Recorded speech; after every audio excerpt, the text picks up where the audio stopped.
Hail and well met, travelers. My name is Jordan Tries, and I am the Dungeon Master for the Fellguard, our weekly D&D game that a bunch of us fun pineapples play. Speaking of pineapples, let's go meet everybody, shall we? Hey, everybody, how are we doing today? Yeah. Hello. Let's go ahead and introduce ourselves, starting with you, Xeris. I am Buster Barnes, playing Xeris Greylock, a level 3 rogue. I'm Jace and the Argonauts. I'm playing Pepper Feist, a level 3 warlock. I'm Ash Lestrange, playing Voxy Rain, who is a level 3 ranger wood elf. And I'm an Owl Hoot, playing Oliver Shakestaff, a level 3 Eldritch Knight fighter.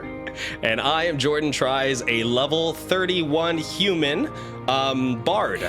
And we're gonna have a great time tonight. Reminder, this is a weekly D&D session. We're playing 5e. We play every single Wednesday starting at 7 p.m. Eastern. And if you catch us the following Monday, we run reruns of the game so you can get caught up right before we air the new episode.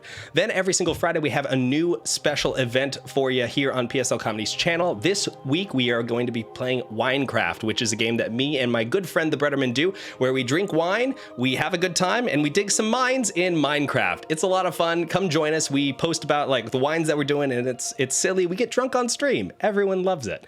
All right. Shall we dive on in to, also, quick reminder, we're at 28 subscribers. Let's see if we can get to 30 subscribers by the end of this session. That would be fantastic, everybody. And without further ado, let's roll those credits.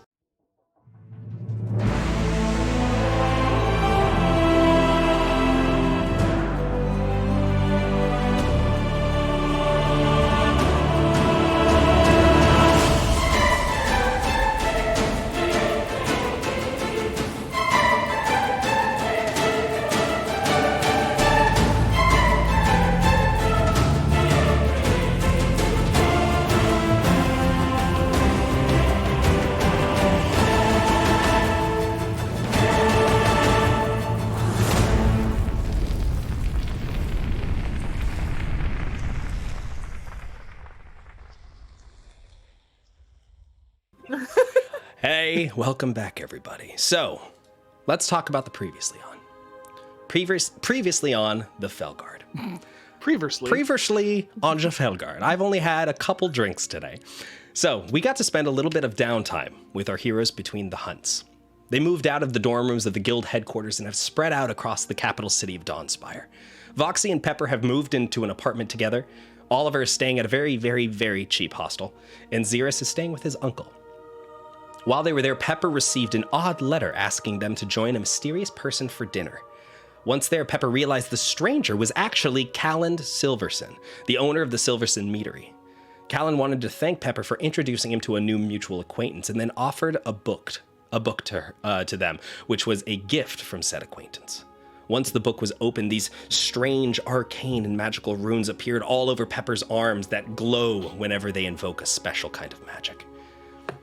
Oliver also finally cracked the code for how magic works and begun to incorporate the magic into his fighting skills. Xeris spoke with his uncle who, in a moment of weakness, asked him if he's considering moving forward and just simply enjoying his life rather than being stuck in the past, referring to someone of Xeris' background. And Voxy spoke with Gerund, the guild champion, and is beginning to form a friendship with him. The group collected their first actual bounty and traveled to the small village of Springshire, where the annual Harvest Festival is taking place. After investigating the crime scene, that they were attacked by some sort of strange underground creature, and after a short fight, they realized the creature was actually a bullet, also known as a landshark. They attempted to quickly stop the festival, but the mayor of the village quickly rushed forward to stop them. Pepper cast a charming spell and charmed the mayor and convinced him to clean the streets. Then they lured the creature to a different location, attempted to trap it, and after a hard and difficult back and forth, the creature escaped. The mayor started up the festival again, and the loud sounds lured the creature back towards the town with the group right on its tail. And so, with that, we are going to dive immediately into combat. So I would like everyone to go ahead and roll initiative for me. Oh, yeah.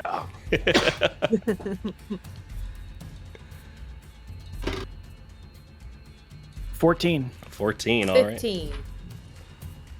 It's the best initiative roll I've done in all of the games. I got a 16, and the owl got a 5. 16 and a 5. I got 4. I got a rock. I got a rock. All right, so you all are staring at this massive creature inside the market square of Springshire. Surrounding you are all these market stalls full of food. Everything is covered in food. People are still running and sprinting and screaming all around you in the chaos right now. There's people who are running past, and you see the bullet turn and roar out at these people who collapse down to the ground and quickly try to crawl away. The creature seems to be torn between multiple places. It keeps looking over at sounds that are appearing all around it. So first up, we are going to start with Oliver. All right. Oliver, what you hey, doing, bud? Jordan tries. Did you make this map? I did. It looks beautiful. so good. Thank you so much. Okay. Oh, guess I'm going for it, folks. All right. 1, 2, 3, 4, 5. Is that in range right there? Yeah, it definitely is. Okay. Spear. I'm gonna first use my action to attack with the spear. Okay. Go Go ahead and roll a hit. Rolled a hit.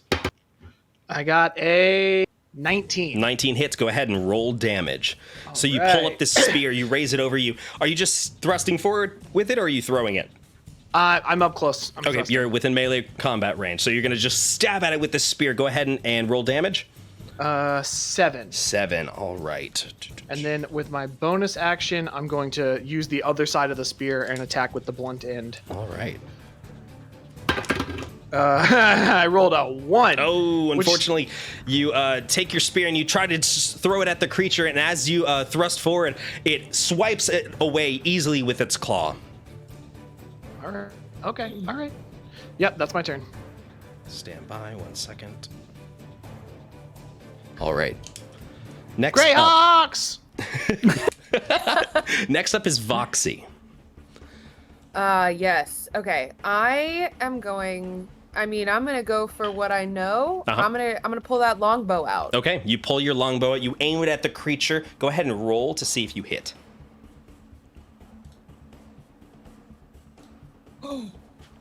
That's a 21, baby. 21, beautiful. 21 hits. Go ahead and roll damage for your longbow.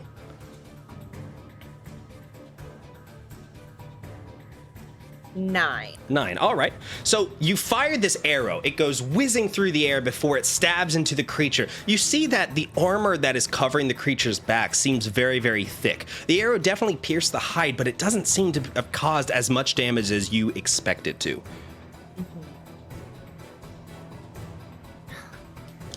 It's very disappointing. The creature roars in protest and turns to look over in your direction. As it does, somebody nearby lets out a horrified shriek. You turn and look to your left and you see a halfling who has sort of dark brown hair that's almost shoulder length. He is stumbling backwards away from the creature. Next up is Xerus. Where's the halfling? I know I'm looking at The map. halfling is right nearby. We'll say that. Here, I'll just make a quick. Sorry. You're fine. No, you're good. Halfling's right there. Okay. I'm probably too far away to attack this turn. I assume close up. Yeah, you probably have about 6 squares of movement, being 30. Also, Voxa, did you want to move anywhere on your turn? No, I'm with that Okay. longbow. I'm staying back. Gotcha. All right, Well, Xerus. I got have- the long range weapon. I do have additional movement, don't I? So I could technically. Yes, if you use your ability, you can use a Whatever. bonus action to dash. One of your rogue abilities. Uncanny something. I can't remember what it is. I think I'll do that, and I'll go. Could I go like around to this side to come at it from this angle? Sure, you absolutely Is that could. doable? Yeah. How far? So can dash I is going to go? double your movement, so you're going to have a total of 12 squares to move. 4, 5, 6, 8, 9, 10. Yeah, I'll just stay right there. What? What's up? I was gonna say you could also go like the way I came and then go around, and you'd be able to get to him. True. Yeah, let's do that. Sorry to reverse everything I just said. All the way back. Because if I'm doing 12, I could get within range, but then I can't attack. Oliver, your owl is on deck, Can I? just so you know. My owl's lit. You're doing extra movement as a bonus action because you're a rogue. Yes. So I you can still have still, an action to I can attack. still attack. Certainly. Oh, fuck it. Then I'm going to hit him with a sword. All So- right, you're running straight up to him. Beautiful. Great. There it is. All right, let's see. So, yeah. So you go sprinting up, dodging around this halfling, jumping over some corn that's on the ground. You pull out your Jumping sword over the halfling. and you whip it around in the air, and you go to stab at the creature. Go ahead and roll to hit. Okay. 5. 5. Unfortunately, it glances off the hide, your rapier not seeming sharp enough. As you do this, the creature doesn't even seem to register that you attacked it. That's fair. All right, Oliver, your owl is now up. All right, so I'm going to tell the owl to fly in, give the help action to, let's see, Pepper, are you going to make an attack roll this next turn? Gonna make an attack roll. Okay, I'm going to have the Yeah. owl fly in, use the help action to like mess with it a little bit, to give Pepper advantage on their next attack, and then get the heck out of there. Okay, so fluttering in, flying in, just spinning out of the air, basically, an owl appears before flying over towards the bullet. The bullet starts digging around in the ground before this owl starts pecking right at its face. The creature raises its maw up and tries to grab at it. It was unable to do so. So next up is going to be the bullet's turn. Let's see. Dun, dun, dun. The bullet is going Shield to go after... I think the bullet's going to go after you, Oliver. You're right there. You're right in range, so it's going to try and give you a big old chomp. What's your right. AC? My AC is definitely a number. It's 18. 18. Okay, so it definitely misses with that one. It tries to bite at you, but you raise your shield up just in time as its maw collides with it. The halfling lets out another shriek, and the creature turns its head over towards it. And it is going to move forward. It's not going to break out of... Oop, that's not the right button. Get out of here, you line. It's got a sword now. Oh, God! It moves forward, pushing through these baskets and knocking over the market stall as it does, and it's moving straight over towards the halfling, who is now looking terrified. Pepper, it is now your turn, and you have the Does- help action applied. Does Xerus get an attack of opportunity on the way out? Technically, yes. So, Xerus, you can attack. This is going to be your reaction for this round. You are muted, by the way, bud. I am muted. So your attack has to be a melee attack, so you would probably just swing your sword at it if you like. Let's see. Okay, I'll just swing the sword then. Okay, roll to hit. Rolling to hit. 7. 7. Unfortunately, the 7 glances off the hide again. Again, seemingly this creature is not even reacting to these hits. Next up is Pepper. Go here and away from that. And then I will cast Eldritch Blast All right, go ahead and roll to hit. with advantage, right? Yep, with advantage. Wait! Look at that! What'd you I get? wish I could... A natural 20. Look at Beautiful. it. I like that. Try to- I love on I love on like D&D online, people always show the dice over as if they can just... You're fine. Natural 20. Beautiful. All right. So the way we do natural 20s is you take the topmost amount of the dice and add your modifiers to it. So what is the total dice that you rolled for your Eldritch Blast? What do you roll? 10. 10. So you get 10 points automatically added to it plus your modifiers. So what do you get for your modifiers? You're cutting a little bit out. Say that one more time. Plus 5. Plus 5. So 15 I'm gonna go points with of my damage. audio. Beautiful. All right. When you do this, the creature... you grab onto this energy and you pull from it. And as you do, these runes light up in your arms again as the energy flows out of your chest down into this mote of energy before shooting out of your chest. It slams into the creature and you can see scorch marks are now appearing on its hide. It shakes off the energy blast, and as it does, you can see that it still doesn't look as damaged as it should have been from this agonizing hit. It looks like this armor that it's got is very, very strong.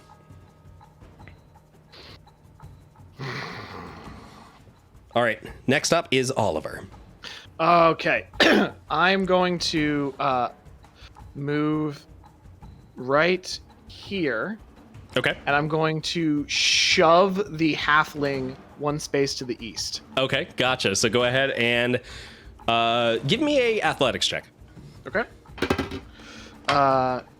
13. All right. So you're able to shove this this halfling over. Because they are in the attack range of the creature is going to try and attack it. Does it help that this was an involuntary motion? He'll attack with disadvantage. Okay. All right.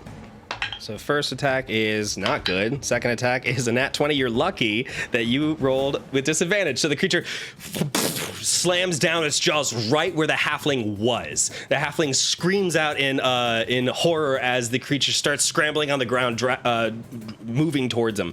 Next up is and then I'm just going movement. to move in between. Perfect. In between the halfling. Love it. And I'm going to say, get the heck out of here! All right, give me a give me a persuasion with advantage. He's in shock. He's horrified. 13. Beautiful. All right. So the halfling looks at you, looks at the creature, looks at you again, and starts kicking up out of the dirt and trying to run away as fast as they can. They make it to about here, nearby Voxy. Next up is Voxy. Okay. So the longbow did not really work. Not on the creature's leathery hide, unfortunately. Yes. When I look at this creature, Yeah. is there a spot that doesn't have the leathery hide? Go ahead and give me a nature check. Nature check. Oh my god, 22. Beautiful. Absolutely there is. So when you look at this creature, you can see that there are segments of its body armor that reveal a very soft skin underneath. And then looking at it, when it's crawling on the ground, it lifts up for a brief second. You can see the hide on its stomach is very thin compared to the armor that is covering its back. Okay. And what position is it in at this moment? Right now it is facing Oliver. So it is sort of profile to you currently. Okay. So if we distract it, we can reveal its stomach. Okay. Does anybody have anything that's distracting? I mean, we could make more noise. That worked before. Also true. All right. Well, Pepper's back there. That could be very distracting. It could be very distracting. That's right. Yes. So I'm gonna yell, Pepper, get his attention. Oh no. Okay.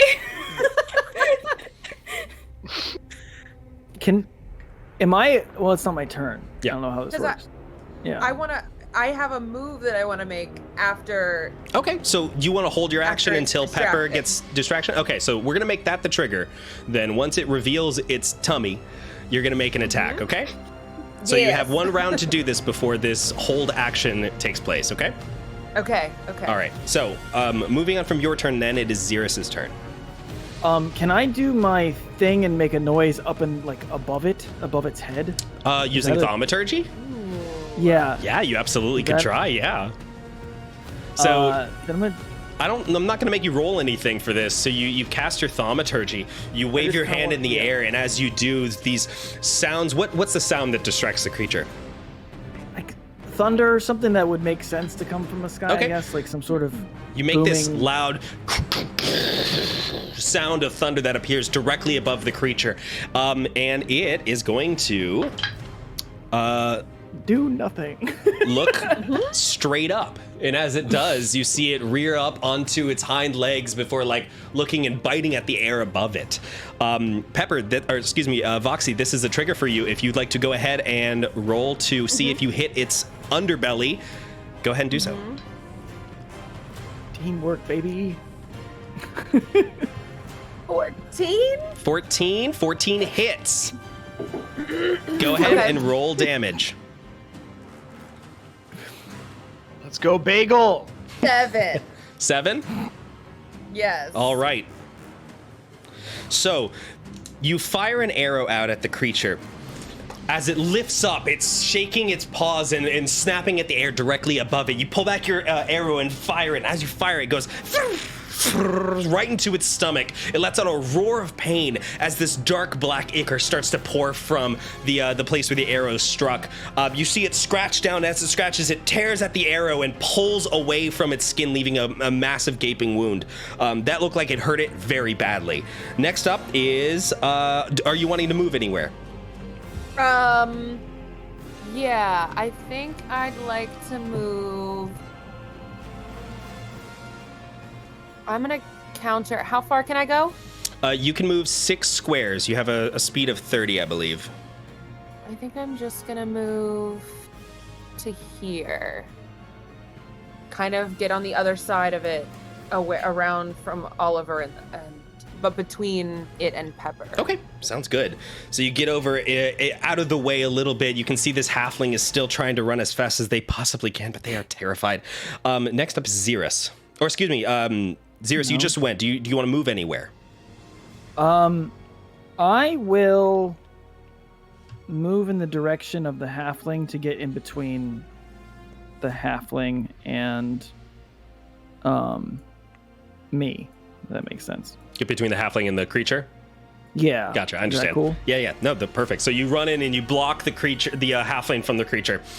More people are running out of this place, this space, as well as they're clearing out. Next up is the owl. Once again, the owl's gonna fly in. This time, if possible, above and like wee wee wee. Let out some more screeches. Okay, so the owl flutters in, starts flying in a circle, fluttering and screeching as loud as it possibly can. The creature's gonna roll and see if the creature notices. Creature does notice. Amazing. All right, next up is Can I use for the gaping wound? Yeah, that Can I give that distracts it for sure. So it's going Can to I also do the help action, or is it just the one? No, you can do the help. That's fine. Okay, Pepper, that's all you. All right, so the creature looks up and starts biting at the owl in the air. Let's see if the owl survives this. Oh god. Because the creature is Hedwig! very, very. Bye. Hedwig, What's the HP of the owl? It is 1. Beautiful. And is there an AC? Yeah, AC is 11. It does have that flyby trait that it doesn't take opportunity attacks when it goes by. Yeah, the creature is targeting the owl at this point, though. Okay. So the creature rolled a 16 plus 7. So that is going to be. Damn. Okay, hold on. Bye. Just eats the owl. Rolling to see how much you kill the owl. The owl is. Well, I wanted to see if I got there in the first roll. It's a lot of hits. So the creature flies over and then just screech. And then the creature goes back down onto the ground on all fours, laying flat. Unfortunately, the owl's bonus that was just added has been completely taken away after the creature bit down, tasted nothing, shook its head, and is now looking around. So unfortunately, we no longer have the advantage. Next up is Pepper, because that's it's gonna move towards you all. Oh, it's the thing's turn. That's Yep. right. All right, Pepper, it's your turn. Okay. I would like to.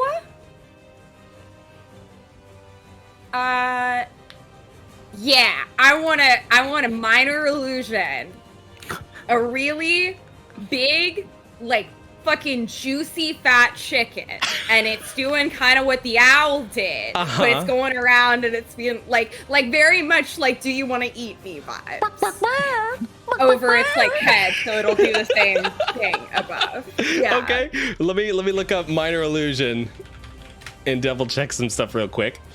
Because it's not making noise, because I can do one or the other. But Okay, it so can you're be making like a chicken. You're making the image of a chicken Yeah. that looks enticing. How does this chicken play itself off as you want to eat me?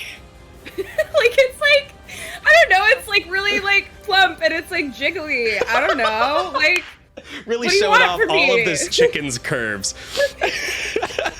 Okay, gotcha, understood. So where is this appearing over the creature? over its head. Like, Okay. and like flying, like kind of the owl was. To Gotcha, see if gotcha. it'll do the same thing. The creature does not notice at all. It is Oh my focused God. on the motion No. and It's the not- sounds that are coming from in it's front of not it, making a but noise. not the thing that's above it, unfortunately. Dang it. Anything else you want to do? You want to move anywhere? Nope, I like Ram. All right. So the next up is Oliver, top of the round. All right. Voxy, you are on deck. I'm gonna move to get. Am I correct in saying the thing is currently facing towards like Voxy and Pepper? Yes. Okay. What I would like to do is get around in front of it and get up under it and just push. Okay. Okay. Interesting choice. So this is a large creature for sure. I mean, can I help? I don't know. Does that how What this are you both works? trying to I do? don't What are you trying to do by pushing it? Trying to push it over onto its back? know. Like Like no, turtle I'm it? I'm not even. I know I can't do that. I'm Okay. just trying to like get it like get underneath its head so that there's like an opening, Gotcha. I Get it on understand. I its understand. hind So legs. you're pushing it up a bit. Okay, like gotcha. jack it up. Cool. Yeah, So get it go on its ahead. hind legs. We're gonna do a athletics check that's gonna be contested by it. Okay. Okay. All right. Go ahead and roll. Okay. It rolled a 14. Come on, big money, big money. Come on, buddy. 7. 7. Unfortunately, you go over and unfortunately you were right in these like in the space of the creature. It is going to.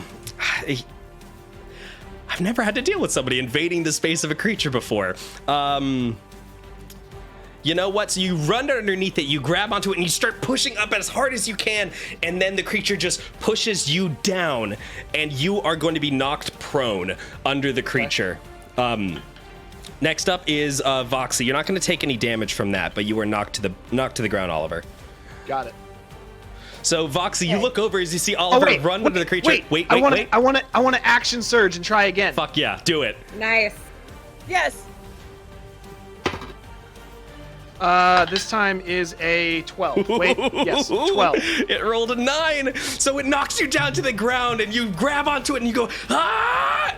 Gray Hawks! And you lift over as hard as you can as the creature starts moving. You could see its legs kicking up in the air now as you are pushing right on its throat, and you lift it up ever so slightly up off the ground to reveal its underbelly. Voxy, it's now your turn. Can we call turn. this a grapple? I'll call it. No, I'm not. Mechanically, that's okay. I don't think I'm gonna call it a grapple because you're Okay, not that's fair. rendering it unable to move. Okay. Awesome is what we're gonna call it. Voxy, it's your turn. What are you doing? I see this happening in front of me, and I'm pulling out the 2 short swords that I've got, and I'm going right for that wound that I already made with the Ooh, longbow, right in okay. the belly, and I'm just gonna double slice it. Okay, go ahead and roll to hit. Okay. So this counts I as guess only I- one attack, just so you know. Even with the Okay. two short swords for flavor, you don't have the feat that allows you to wield both. Fucking. Okay. 10. 10 to hit. Not gonna. Yes, 10 to hit. Okay, 10 to unfortunately, hit. it's not going to do it. The creature is knocked back, but you are scared of hitting into Oliver, so you hold back a little bit and just raise the swords back. Next up is, do you want to move anywhere? As its jaws I'm probably. biting I'm around probably it. gonna take a step. I'm gonna take a step. Okay, back it's going over to see if it catches you here. with the opportunity attack here.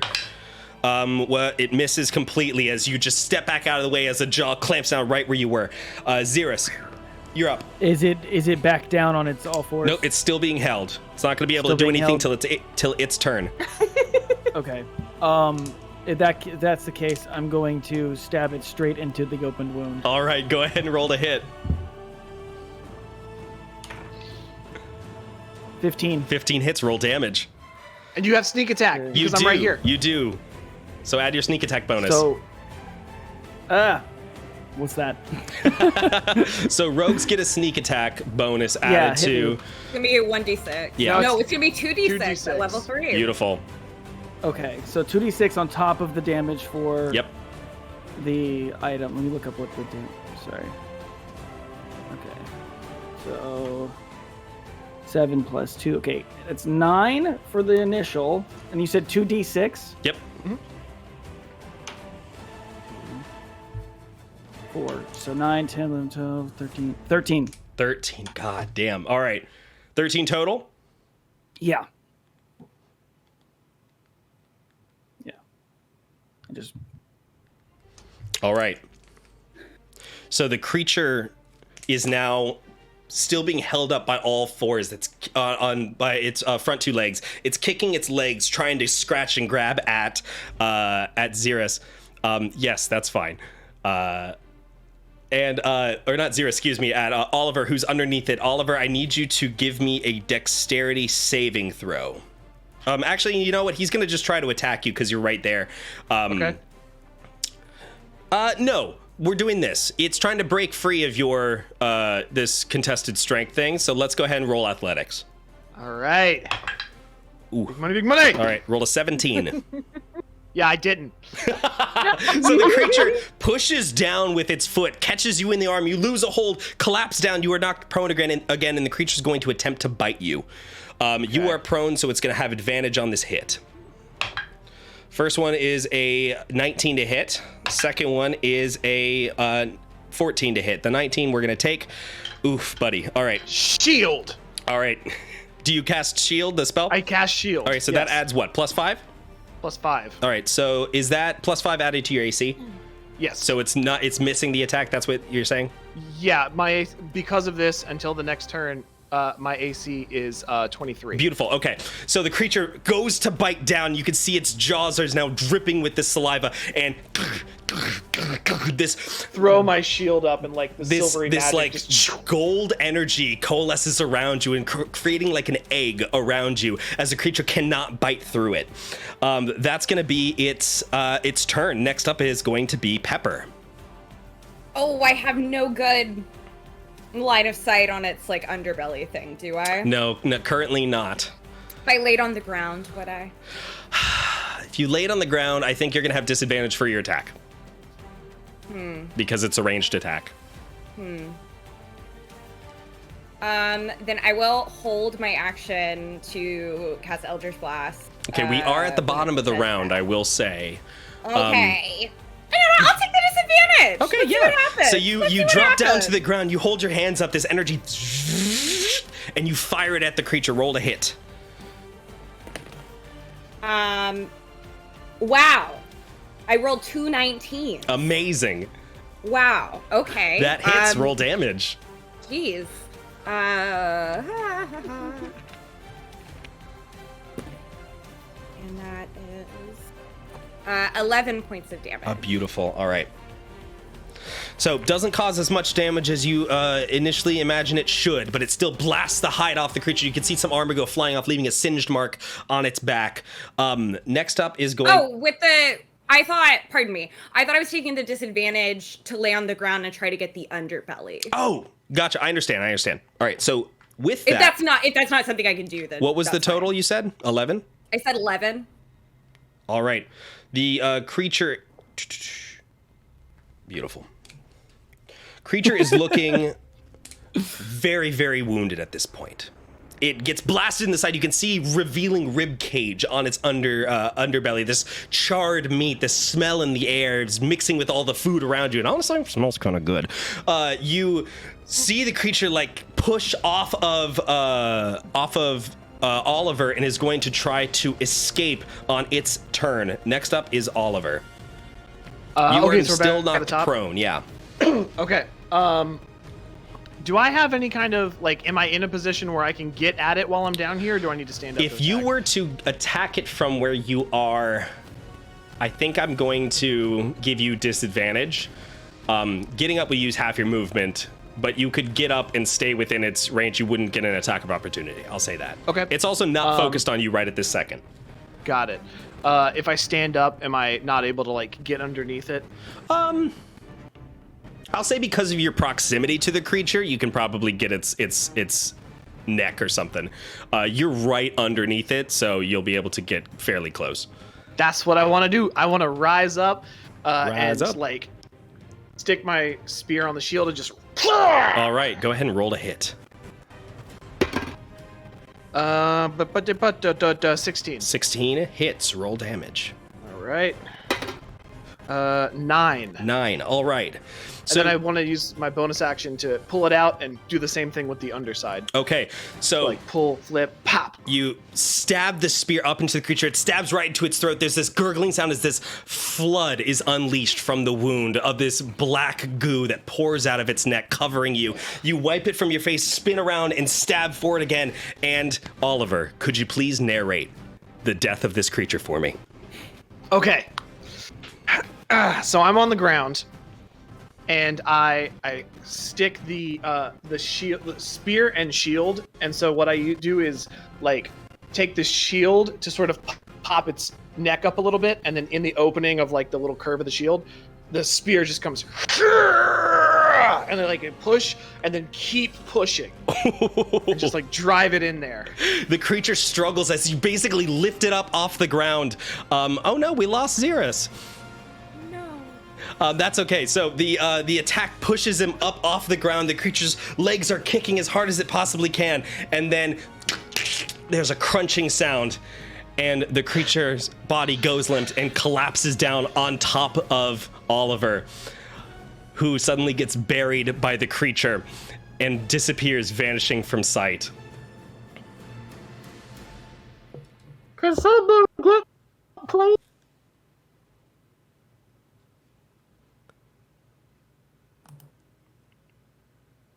I'm, like, actually out of breath just from how excited I am. Amazing. The creature now lays dead on top of you. Is anyone else going to help him out? I'm oh, immediately, Yeah. immediately running over. There we go. Hey, buddy, you okay? Thing is very heavy. You go and you give me an athletics check to see if you can lift this creature off of him. Go Greyhawks! 14. 14. All right. So with a 14, you are lifting as hard as you can. Voxy, you walk up. Go ahead and give him the help action. So you helping him out, you get advantage on your lift now. All right, mine to do with advantage. Oh, I got a nat 20, so... Beautiful. So with both of I you did doing well. it, you lift up the creature as its body flips over, landing on a cart, knocking over a ton of food onto the ground that spills out into the dust, basically. My functionally cabbages! Ruining it. From the distance, you hear someone else go, "God damn it! My cabbages!" The same one from the prologue. So you were all sitting here looking out. The halfling looks at the creature, looks at you, and goes, "Oh God!" and gets up and sprints out of the area. Was he not already gone? I just roll out as unceremoniously, just like, whack. You get up. You are absolutely dripping with this disgusting goo. If only. Oliver, Prestidigitation. I was gonna say you could prestidigitate yourself right now. That spell is impossible. You're right. Probably. I mean, I don't know it, so it's probably terribly hard.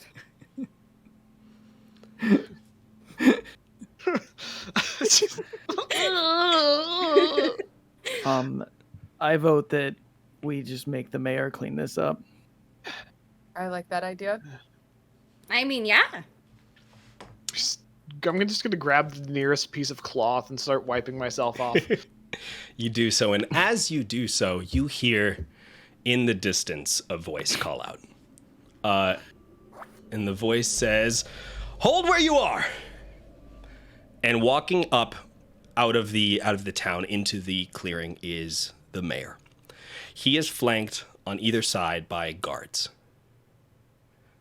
And as he walks up, he says, "Okay,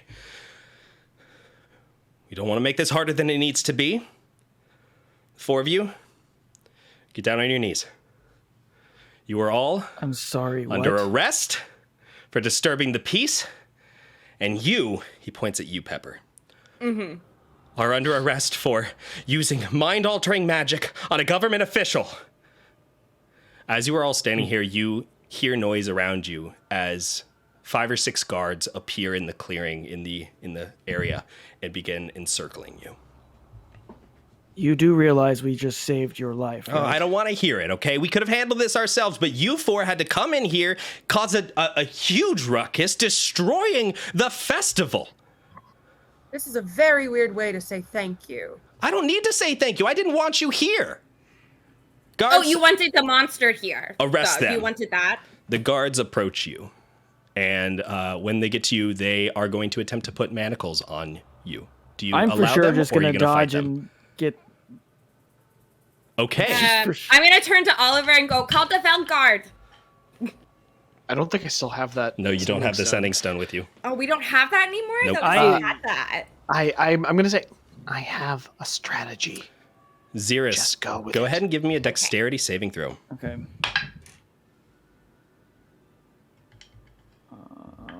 What is... 15. 15. All right, so you dodge out of the way as a guard tries to grab a hold of you. 2 more are going to come out of the work around you and try to corner you into a space. Do you want to try to dodge them again, or are you gonna is there behave? What do you think my choices here are? It's your choice. Is there a, like... Could I, like, hop up on top of a structure that's nearby and just get the fuck out of the way but still be in the space? You could certainly try. I mean, there's a couple buildings nearby. There's some market stalls that if you wanted to try to like dodge out of the way to get away from these guards. What are the I other? don't want to like run basically, but just kind of like be like, hey, no, I'm not. They're going to we're attempt not- to grab this you, isn't so happening. they're going to keep trying to grab Yeah. you until they're successful or this whole thing stops. So go ahead and give me another dexterity saving throw. If I'm wasting time, just tell me. No, you're fine. They're rolling terribly as they're reaching for you.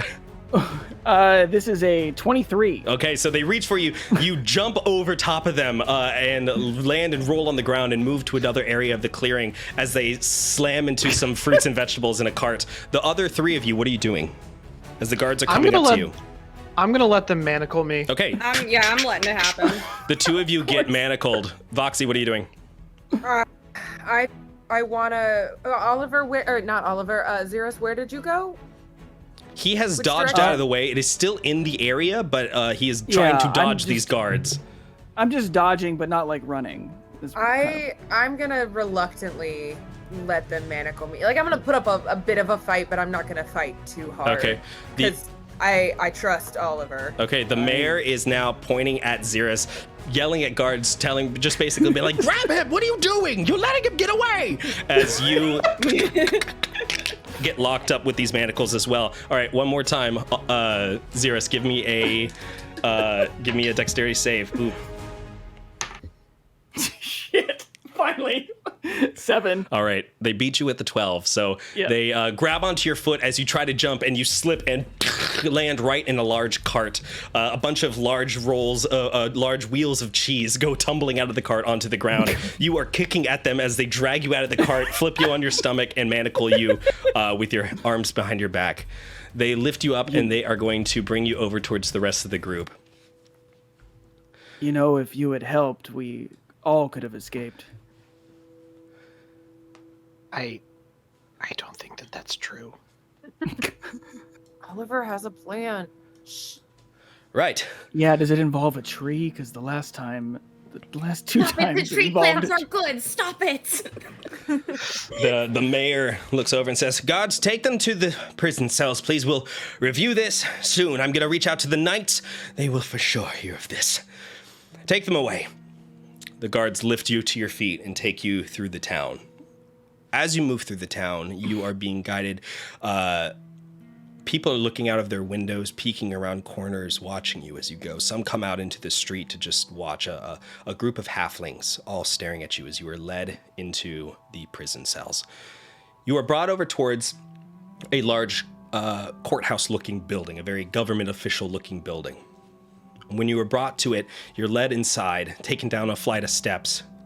You go through one set of iron bars, through another set of iron bars, and then you were led into a sort of catacombs underground. Dozens of jail cells line this area. They go and they take the four of you and put you in separate jail cells. The guards unlock your manacles and toss you inside and said, "Right, we're gonna be back for them things." Shuts the door, it echoes in the space, and the guards leave. And the four of you are now all alone. hear each other? Yes, you can. You can speak. If you Can we want. see each other? Is this like bars set up, or can we not see each other? You can not see each other. Excuse me. There's like each room. The front of the room is the jail like bars, and the Right, okay, the and then there's, interior like, of it. walls. The three walls are stone, Cool. so you can hear but not Across the see. hall, are there other bars? Yep. Or so it's other cells in front of us? Yep. Doesn't feel like there's But many other people around here. Maybe the occasional drunk halfling who's been locked up, but other than that. Are we able So to see? So we can't see each other. We're not in. No, you're not in. You're not in. adjacent No, you're not. You're cells. in cells that are next to each other, but not across from each other. I see. Yeah. I see. So, Oliver, before I just break myself out of this prison cell, what is your genius plan? We offer them a choice. A what? This town is in a very close proximity to the Feywood, a dangerous area of land with a great deal of monsters. Now, this mayor has an opportunity to walk away from this in one of two ways. The first is that he is the mayor who turned away and imprisoned members of the Fellguard who were in the midst of doing their sworn duty as members of the Fellguard, having a negative relationship with the most prominent guild in the land, who is tasked with defending the land from the very monsters that live a very short distance away from the town. It would be very bad if this town perhaps lost the protection of the Fellguard under this mayor's tutelage. The other thing that might have happened today is that the mayor organized a very well-executed bit of public theater, wherein he hired professional warriors to put on a show of defeating a monster. He also, in addition to getting the credit for doing this, got to be the good guy when the ne'er-do-wells, who perhaps were the ones that brought the monster, were locked away. I think we ought to convince him that the latter is the better choice. Oh, I got I'm him. I can convince Um, this man. Don't even worry about it.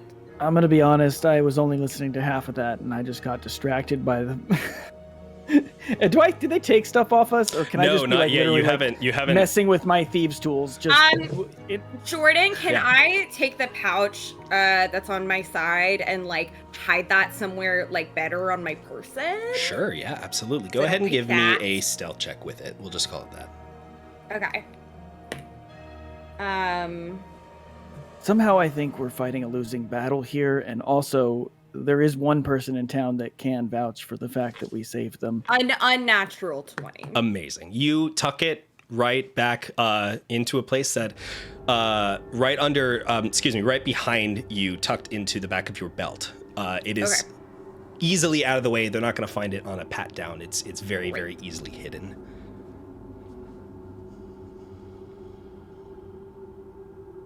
You can hear the slow drip, drip, drip, drip of water. I don't in here. think that they will handle my demeanor very well. However, I think this perhaps is a solid plan of attack. if we can convince him that this was a good thing that he can take credit for, we may be able to sway him into not only freeing us, but perhaps paying us for our performance. That's a big if, Oliver. This guy's kind of a tool. A tool, I'm great at making friends with tools. and perhaps one. You're good I at mean, making look at friends you with- guys. I'm kidding. I'm So, kidding. toast and a tool. Thank you. I love you guys. There's no one else I'd rather be in prison with. If this doesn't work, then you can escape and inform the Fellguard of what happened. Okay. Fine. I'll wait. You talk to him. See what happens. But Pepper, did you get all of that? Yes. Okay. I'm going to say that I'm a really good actor. That was it, right? No, I'm kidding. I listened to you perfectly, Oliver. I know what to do. And the other side is you have to make him believe that doing this will cause his town to lose the protection of the Fellguard. He's not going to want that. Surely the election is coming up relatively soon. Mm-hmm. Yeah, so like half a threat and half like a compliment. A small threat and a big offer. Small threat, big offer. All right. So, to recap, when they come back, you're going to go talk to them, Oliver, and we're just going to wait here and find out if they listen. Oh, You didn't Well, think about that, did I you? can talk to them, and if something goes wrong, then I can send a message to you guys, and I can say, "Uh-oh, things are going wrong," and then that's when you know that things are going wrong. I think it is good if we insist on being interviewed together. Okay. We can do that. Although, if things are starting to go wrong, that will give...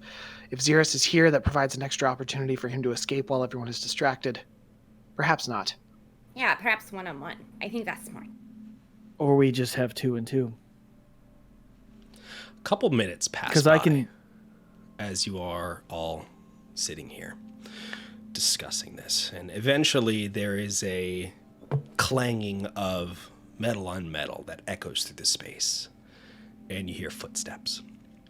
Eventually, a guard comes around and says, "All right, please lay out your things. I'm here to collect any weapons that you have on your person." Goes over to Peppers first and says, "All right, what have you got?" I got 2 daggers. "All right, slide them through the Oh, grate." and a crossbow. Here you go. He opens the door, grabs them, closes it back, puts it in the hall. He's going to go from room to room, collect everyone's weapons that they have. If anyone would like to attempt to hide something, now is the chance to do so. Who would like to try to hide something? You know what? Why not? Yes, Voxy, you first. Sure. What do I wanna try and hide at least. How big is the short sword? Is that The hideable? short sword is not really going to be hideable, I'll say. Okay, well, I don't think I can hide my longbow. Probably so... not either. You got a lot of long weapons. Yeah, you know what? Never mind. Okay. It was a nice thought, but I don't think it's gonna work. Okay, any tools or anything? Let me check. Nope. Okay. Nope. I mean, I got arrows, but Okay. I don't think I think he's gonna see my thing of arrows on my back. True. So it's fine. All It's right. fine. He goes It and was a nice collects your thought. weapons. Xeris, what are you trying to hide something? So is he just taking weapons, or is he taking like? He's taking like things that can be used as a weapon. So if you wanted to attempt to hide your thieves' tools, you certainly could. Okay, I want to attempt to hide my thieves' tools, but also one of my daggers, so that if I get caught, I'm just going to hand him the dagger. Okay, we'll do 'Cause do 2 rolls, one for your thieves' tools and one for your daggers. So start with the thieves' tools. Okay. Sleight of hand, or Yeah, give me let's call it a stealth check. Stealth check? Yeah. Oh, good. It's way better. And I rolled terribly, so it's... What else is there? 10. 10? Yeah, All right. nothing else is... And go ahead and roll It's just a for low dice club. Go ahead and roll for your dagger. Low dice, squirrel man. Oh, of course. It's a low rollers club. I got a 26. Okay, you are successful in hiding both the thieves' tools and the dagger from the guard as he collects the rest of your equipment. He grabs your rapier and a couple other items from you. Oliver, anything else you want to hide? Swords as well. I'm just gonna. I've got my spear. Okay. I don't have my sword anymore. I've got a small collection of darts. Okay. I'll just lay the darts and the spear down. Okay. The creature ate the sword. I forgot. That's true. Right? That did definitely happen. All right. I forgot that's where the sword is. Are you going to hand it over? Yeah. Okay. He takes it from you, collects them, goes upstairs with them, says, "Right, we'll be here to interview you in a second." He goes. Thank you. Walks up the door. He does not say. You're doing so anything good. else. You know, that's the first time I've never really been genuine to someone working in the public service. I About really hope your idea works. About 10 minutes pass as you were all sitting down here. And the guards come down with the mayor. You can hear the footsteps echoing in the space as they come on down. And the mayor immediately goes to Pepper's jail cell. And goes, "So, guess you're not feeling too comfortable in here, are you?" I'm feeling all right. I mean, I think the interior decoration could be better, but, you know, you probably don't want to put funds into that, and that's understandable. Oliver snorts. He looks over towards Oliver's cell and then looks back and says, "Right, well, we are going to take you up and interrogate you, try to figure out exactly what it is you were planning on doing while you were here. Guards, if I do anything that seems out of character for me, please arrest her and take her back downstairs into the jail cell." Guards go, "Okay." Can I sense anything behind that statement? I guess because that was kind of a really weird way of phrasing. Yeah, give me an insight check. Anything out of character. 16. Okay. I mean, with that, you can tell that he is a malicious person. Everything that he's saying is something that there's a chance here that he might just straight up lie and say that Pepper tried to charm him again. Mr. Mayor? Sir? He looks over at your jail cell and then looks back at the guards and then holds up a finger and says, "What is it, prisoner?" As my client's counsel, I believe I am entitled to accompany her to this interrogation. Your counsel. I think I'm okay. Thank you, Oliver. I think I got it. Your client seems to think otherwise. Well, I will bill her just the same. Right. Guards. And then I give her like a, "Are you sure?" look. I can't see you, but Oliver, I think I'm okay. The mayor points at Pepper and says, "Guards, arrest them, please. Bring them upstairs." Not arrest, but like bring them upstairs. We're already arrested. Arrest them twice, damn it! They them deserve to again! be arrested 3 times. The guards come in and take you, Pepper, and hold your hands behind your back, manacling them, and bring you slowly upstairs.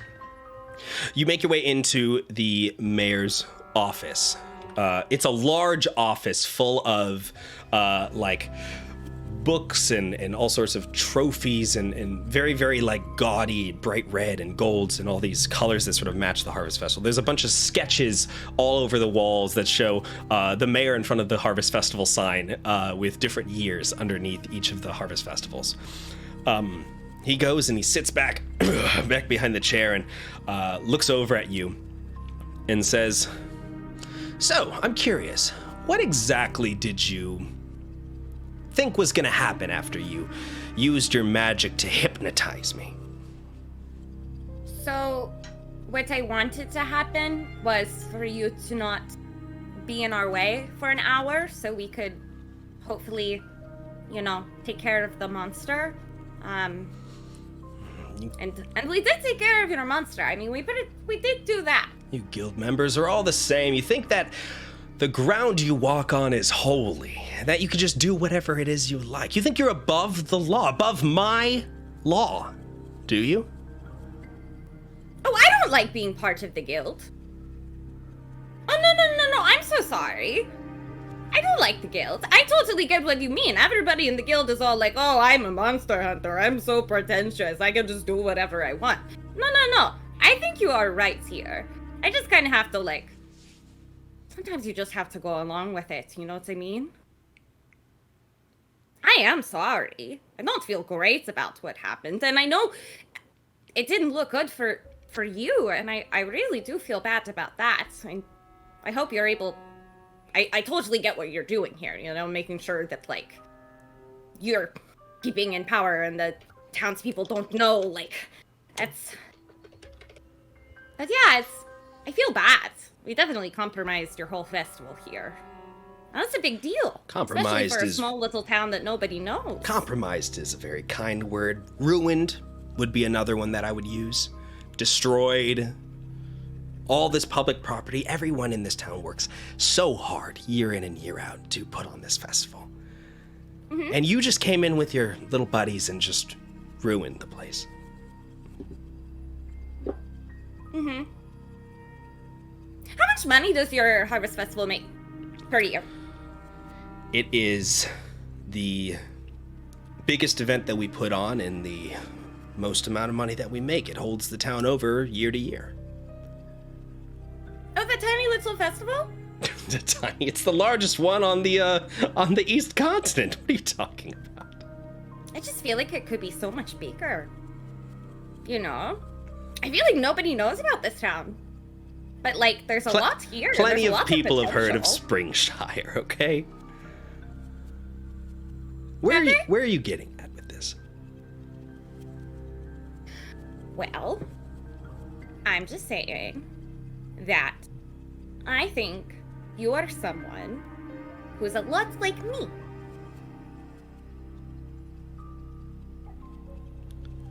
In what way? When he says this, the guards take a step forward and say, boss, maybe, and he holds up a hand to shush them. Go on. I think we're both willing to do what it takes to get what we want. And what I did to you was not something I could do a year ago. I had help with that. And if you want help someday with the things you want to do, I have a friend who might be interested in helping you out.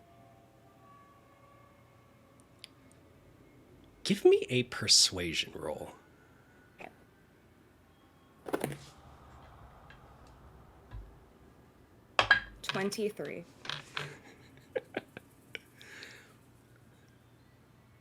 The mayor looks at you and looks at his guards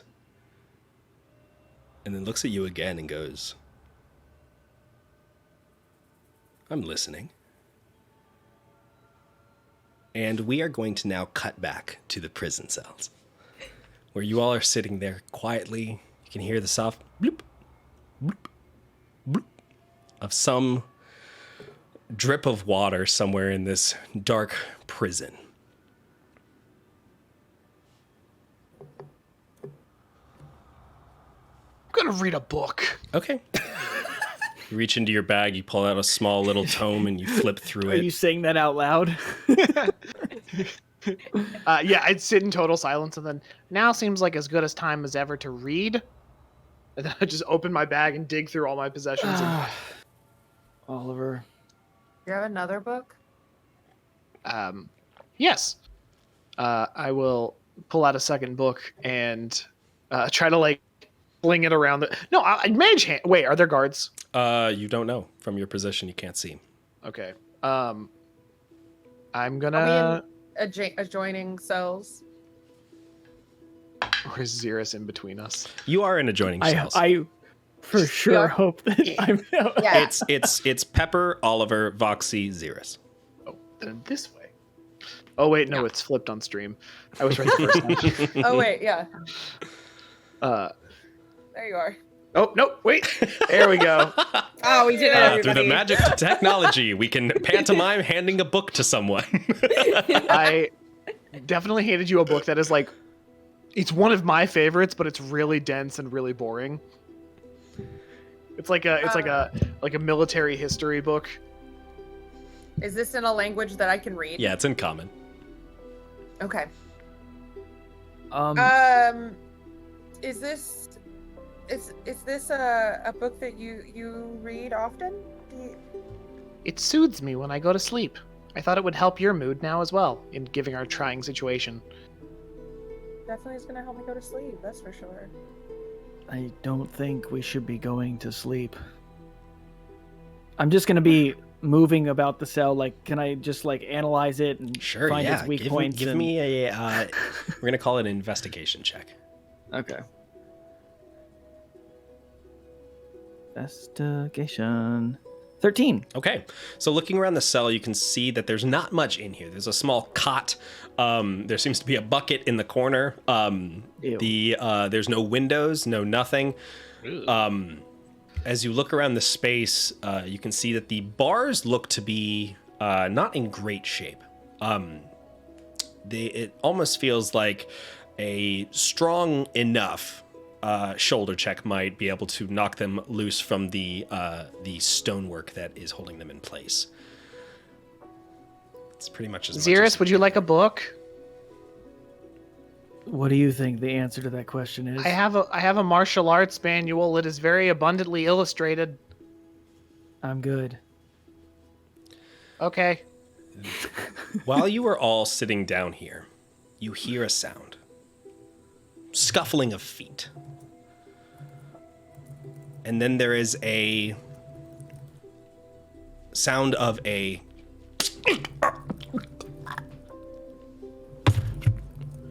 down the hallway. And Pepper, you would be the first to see, or excuse me, not Pepper, Oliver, you would be the first to see this. Pepper, you're not even here. I wasn't trying to be. Oliver, you see land in front of you a ring of keys. Do I hear that sound? Give me a perception check.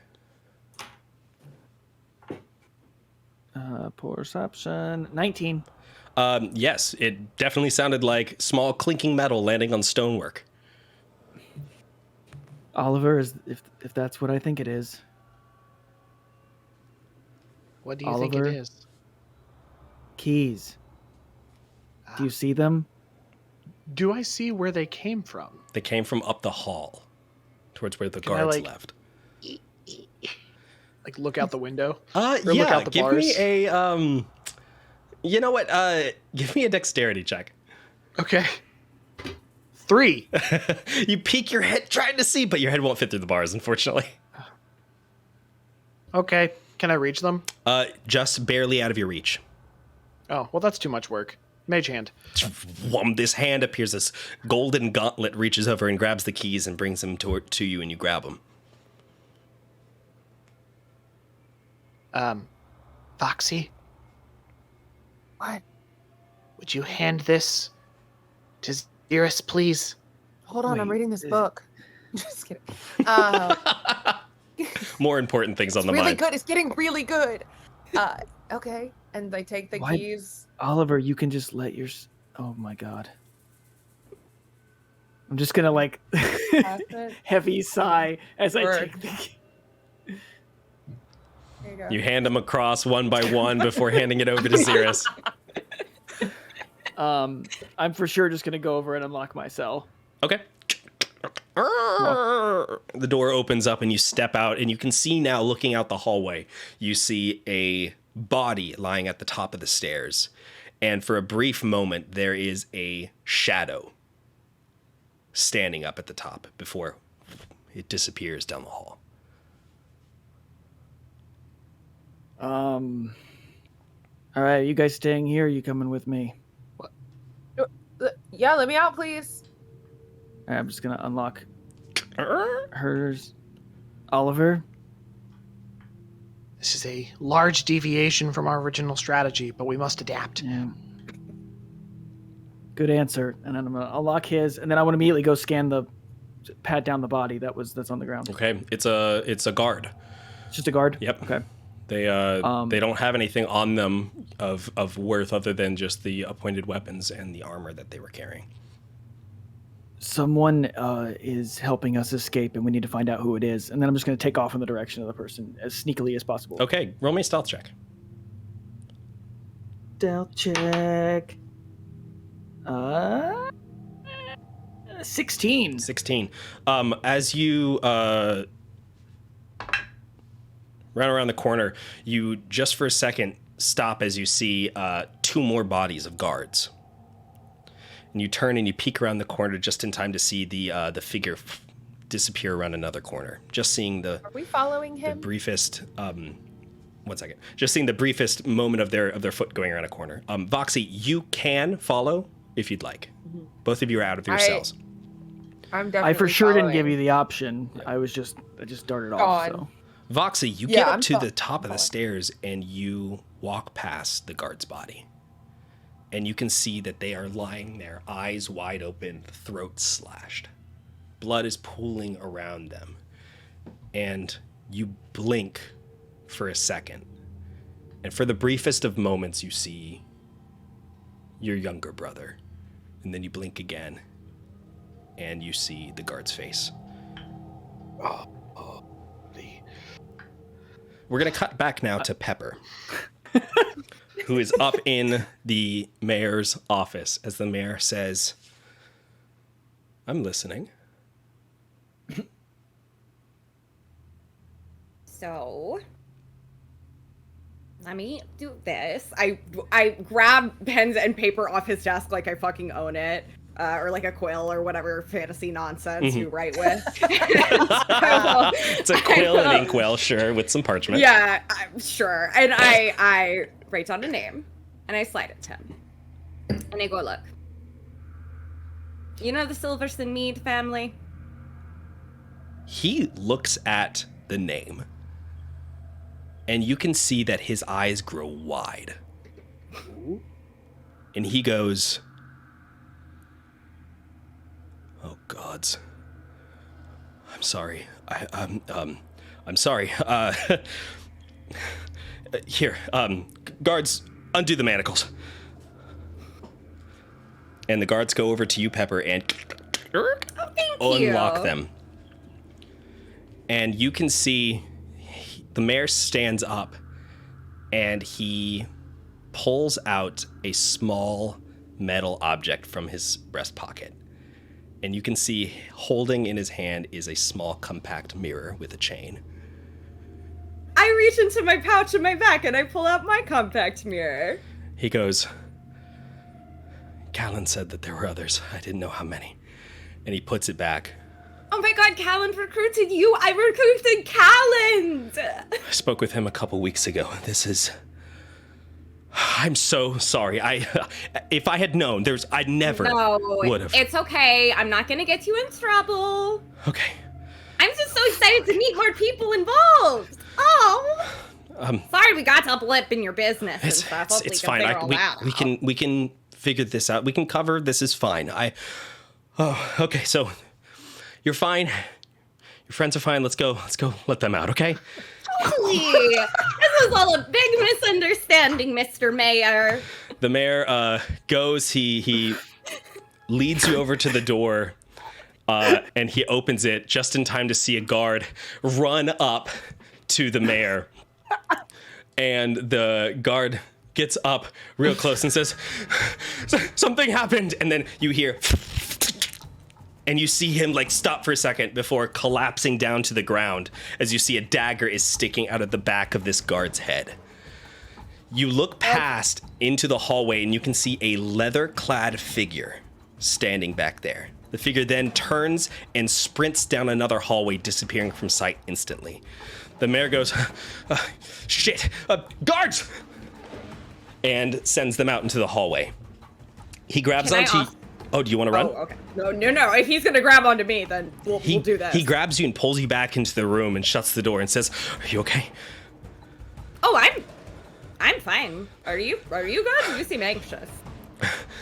No, it's fine. He goes over to the window when you see him start jimmying with the lock. We're cutting back over to Voxy, Xeris, and Oliver. You all are running up these stairs now. You're finding more and more bodies, and you can hear shouting in the distance somewhere in the building, but you're not sure where. We have to find Pepper. I mean, let's just follow the noise and see where it takes us. Usually Pepper is behind all of the noise, so I'm sure they're there. That's fair. You follow the bodies, following the sounds of fighting and scuffling in the building before you hear a psh. You round a corner and you can see a man walking slightly as blood is pouring from his throat, and then he collapses in front of you, and you can see just behind him is a shattered window.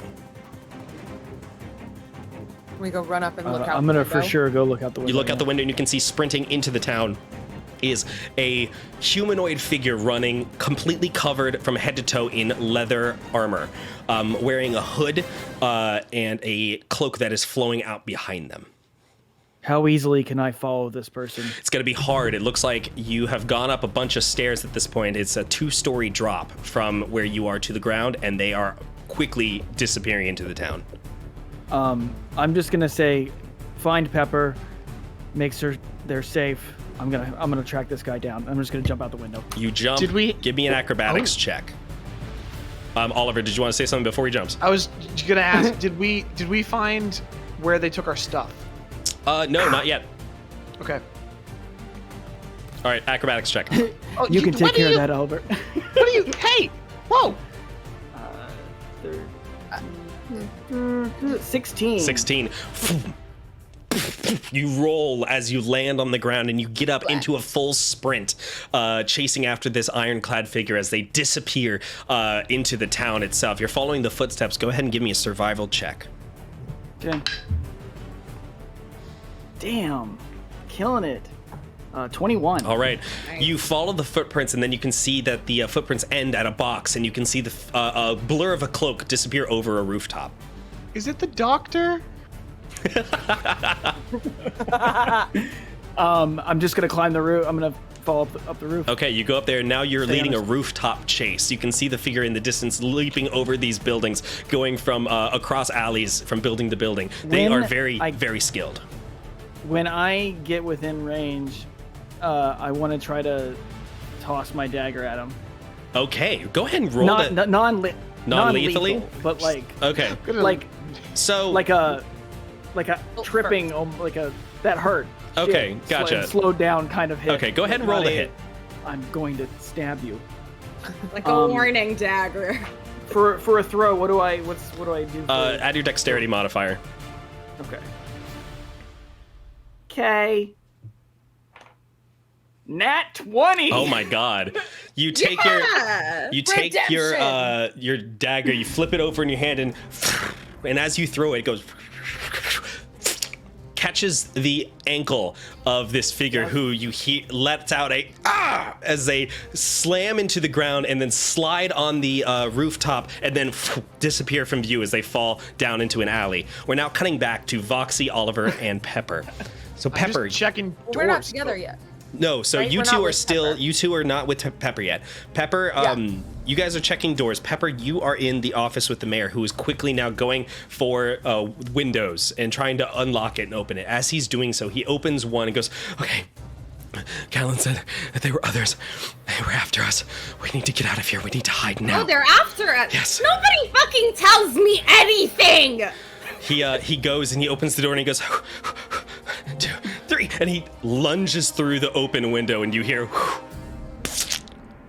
in the mud outside. I look out the window. Is he good?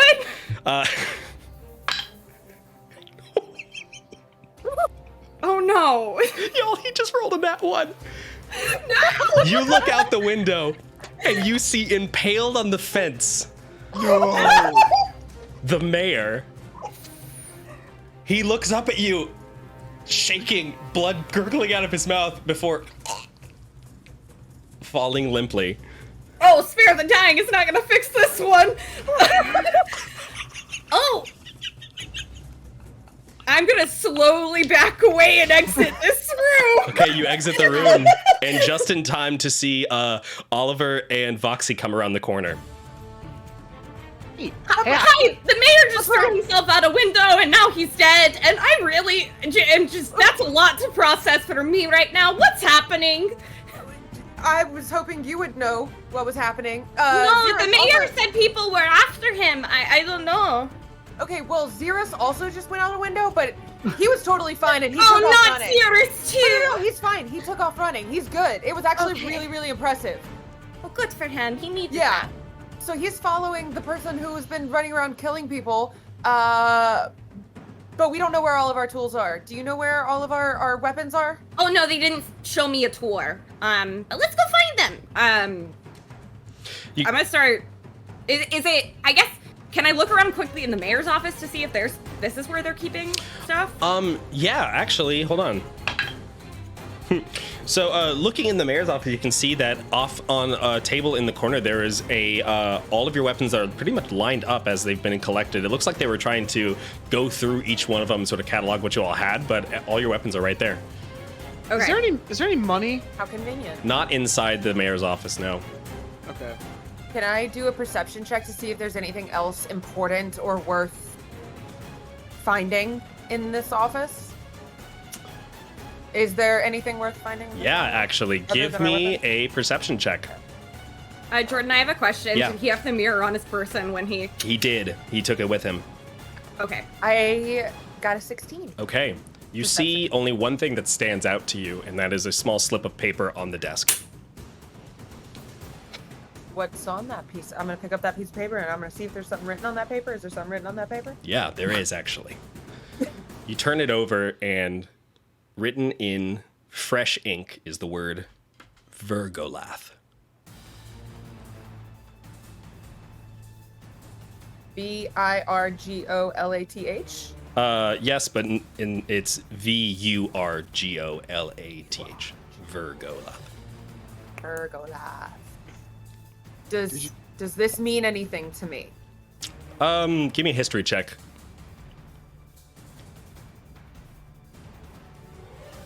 Oh wait, no. 2.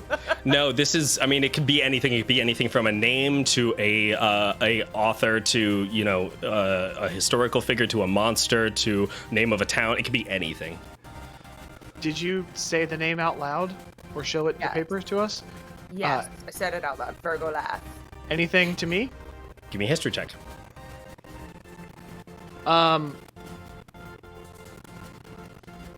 23. Oh my god. You do recognize this name. That's my mom!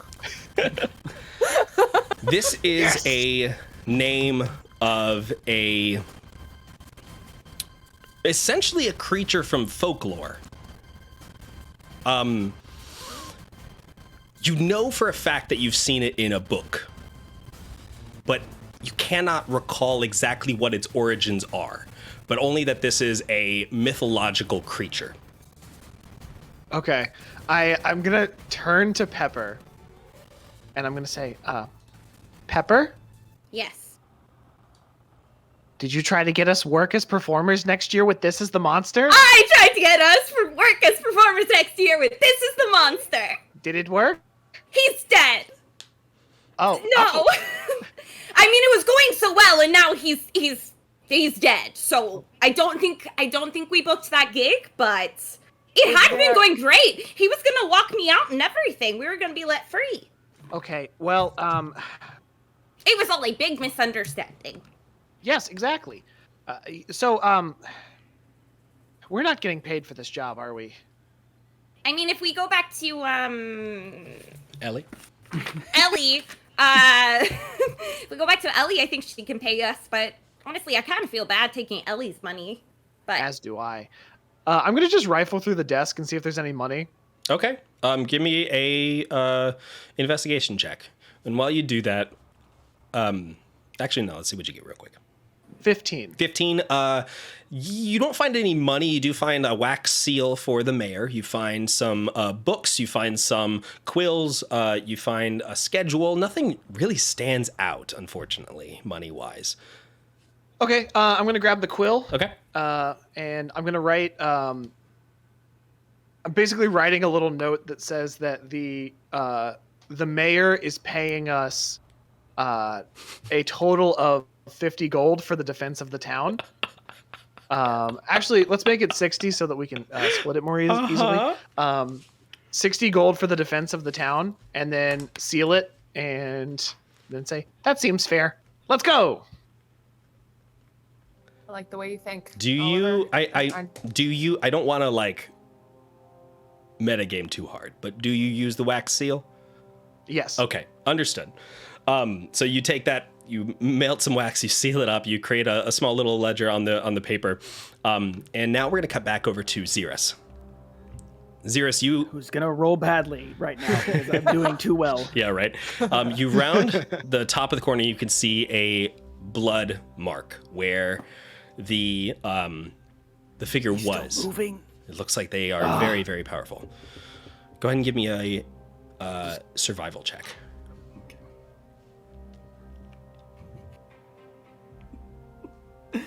4.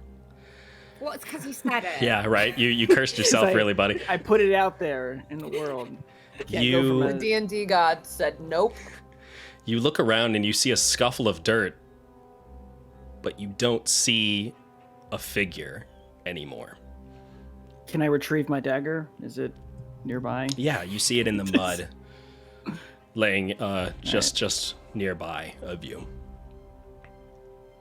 Do I see anything else at all? He's just gone. You mean investigation check?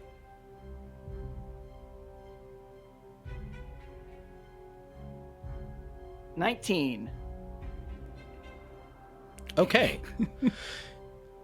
So it took you a little bit of time to get up to where the figure had vanished. You were not terribly far behind, but you were a good 60 feet behind, right?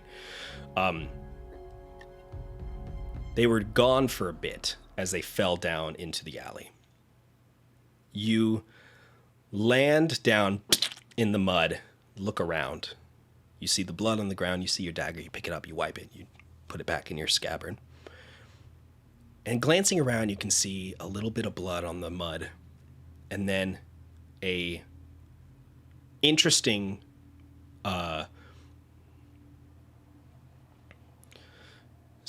basically some runes that have been marked in the mud nearby. They've been drawn in. Looks like they have been drawn in with a hand. Would I know what this means? Yes, actually, you do. It is in Thieves' Cant. And it says, don't trust your friend.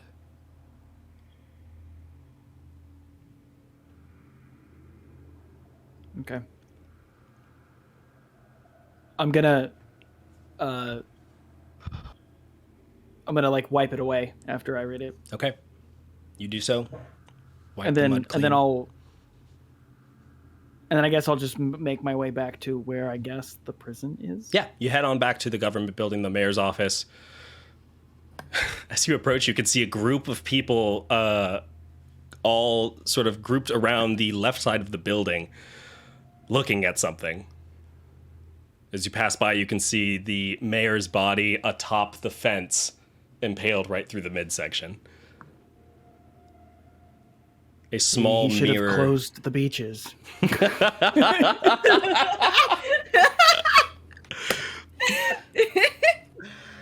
Oh. And you are able to slip inside. Everyone's focused on what is going on out here. A couple guards run past you.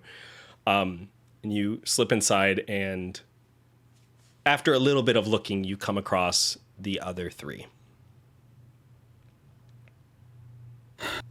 All right, did you find our gear? Yeah, we got your stuff. Hand him the things. Did you find our quarry? I'm sorry, what? Our prey? Our foe? We've been contracted by the mayor to take this person down. He got away. Now we're not getting paid for either job. I mean, we can find money somewhere in this town, I'm sure. But that's probably not cool. See, I'm learning. I can learn. I'm really proud of you, Kira. Well, I don't know. I say we cut our losses and get out. I love that idea. I love the idea of getting out of this town. Although, are you going to cut open that creature and get your sword back? I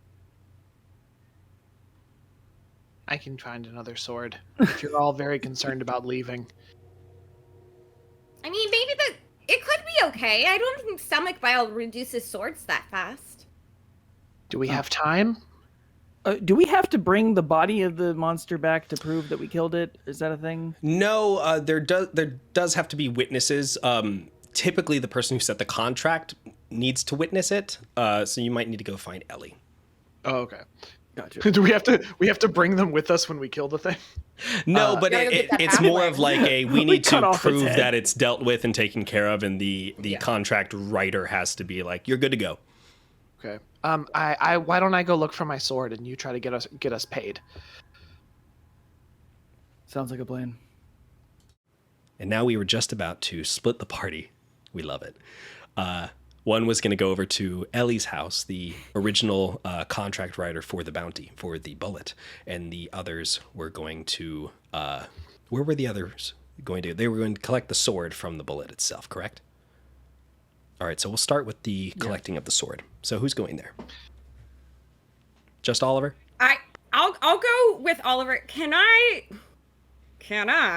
stop by the mayor's body real quick? It is surrounded by people.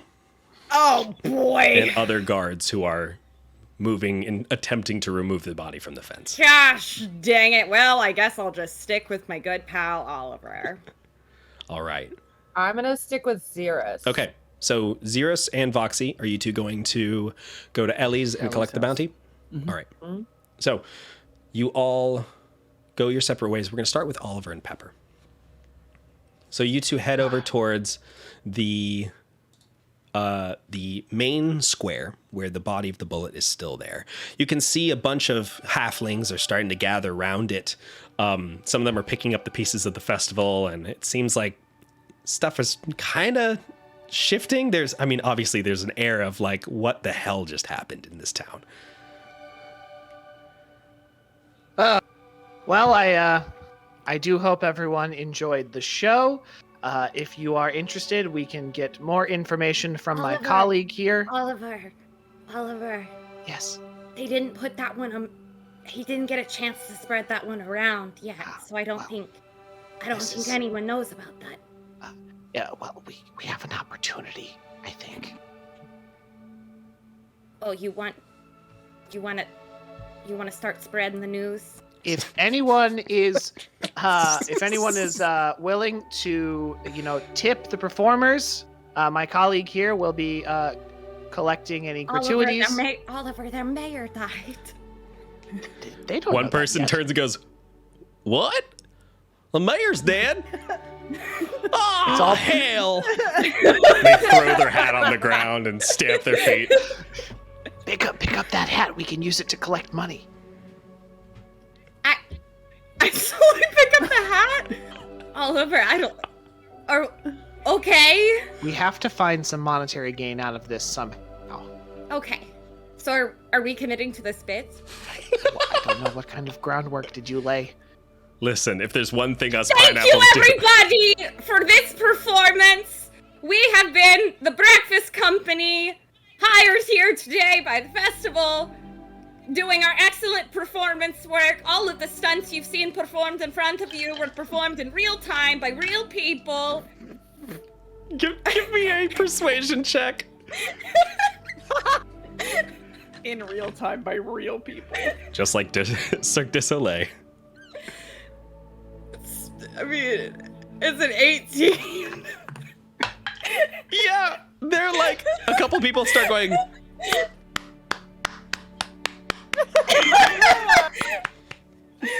And then you hear from the back corner, the mayor is dead. And a couple more people turn and look. That was not part of the show. This is an unrelated tragedy. And the mayor, before he went, told me to tell you all to pay artists previously underfunded for the work that we do in culture. Can we hold on. Yeah, a couple people come up and start handing you some copper. In total, you collect about 15 copper pieces and 1 silver piece. That's something. While this is happening, let me ask you a question about the world in which we live. Sure. Would someone hypothetically be able to get any money for, say, teeth, armor plating pieces? No, not typically. This is not a place where you can like loot the monster and be like, I'm gonna sell this, because like, you know, it's frowned upon to like loot the monster when you're done killing it. Usually the cleanup crew will come and take care of the monster later on. But it's also like, so there's it's typically you're not going to find anyone in Dawnspire, for instance, who would buy it. Gotcha. Would it be uncouth or of me to take a trophy? You certainly could. Okay. As long as it's like not super duper outside of the norm. No, I would say that taking a trophy is probably fine. Selling said trophy is not going to go well. Okay, I'm just gonna take a tooth. Okay. Just like dig it out with my little pen knife. Yeah, you take some time, and it takes a bit because this is a strong beast, and you pull out a tooth, and it's big. It's a long boy. Very nice. Okay, I guess here we go, and just start digging around in there for the sword. All right, give me a survival check. Is there anything Cut it I open. can do to assist in this situation? If you want to give him the help action just by looking for the sword. Yeah, or I can even produce flame cantrip and kind of like stick my arm in the monster's mouth. You're holding the light for Dad. Yeah. Gotcha. You're holding the flashlight for Oliver. I only got a 7 with advantage. With advantage, incredible. Sword's wedged in there somewhere.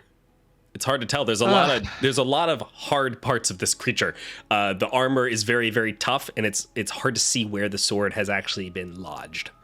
I'm like nicking my hands on caltrops and stuff. Yeah, there's a lot of things that are metal inside this creature currently, based on what you fed it earlier. Well, I've lost a great many tools today. I lost my chain. I lost my sword. I lost my owl. But you didn't lose your heart. Was that an option? No. Oh, well, small victories then, I suppose. Yeah. Perhaps next time we can negotiate for expenses. I don't know. Let's go. Are you sure you don't want to try cutting it open or something? Seems uncouth. The cleanup crew will probably not agree with us for that. Okay. Oh well. Okay, Oliver, I'll get you a new sword. Oh, well, thank you very much. Out of curiosity, where did you get the idea to use Virgoleth as a possible future adversary? That was a very clever idea. I think I read it once in a book somewhere. I didn't know you liked to read books. I don't. Oh. So much more the fortuitousness then. Mm-hmm. All right. It's a very memorable name, isn't it? Holds a lot of power. You're like, whoa! Yes. Virgoleth! I recognize that name from somewhere. I can't remember. What? Really? Yes. Likewise in a book.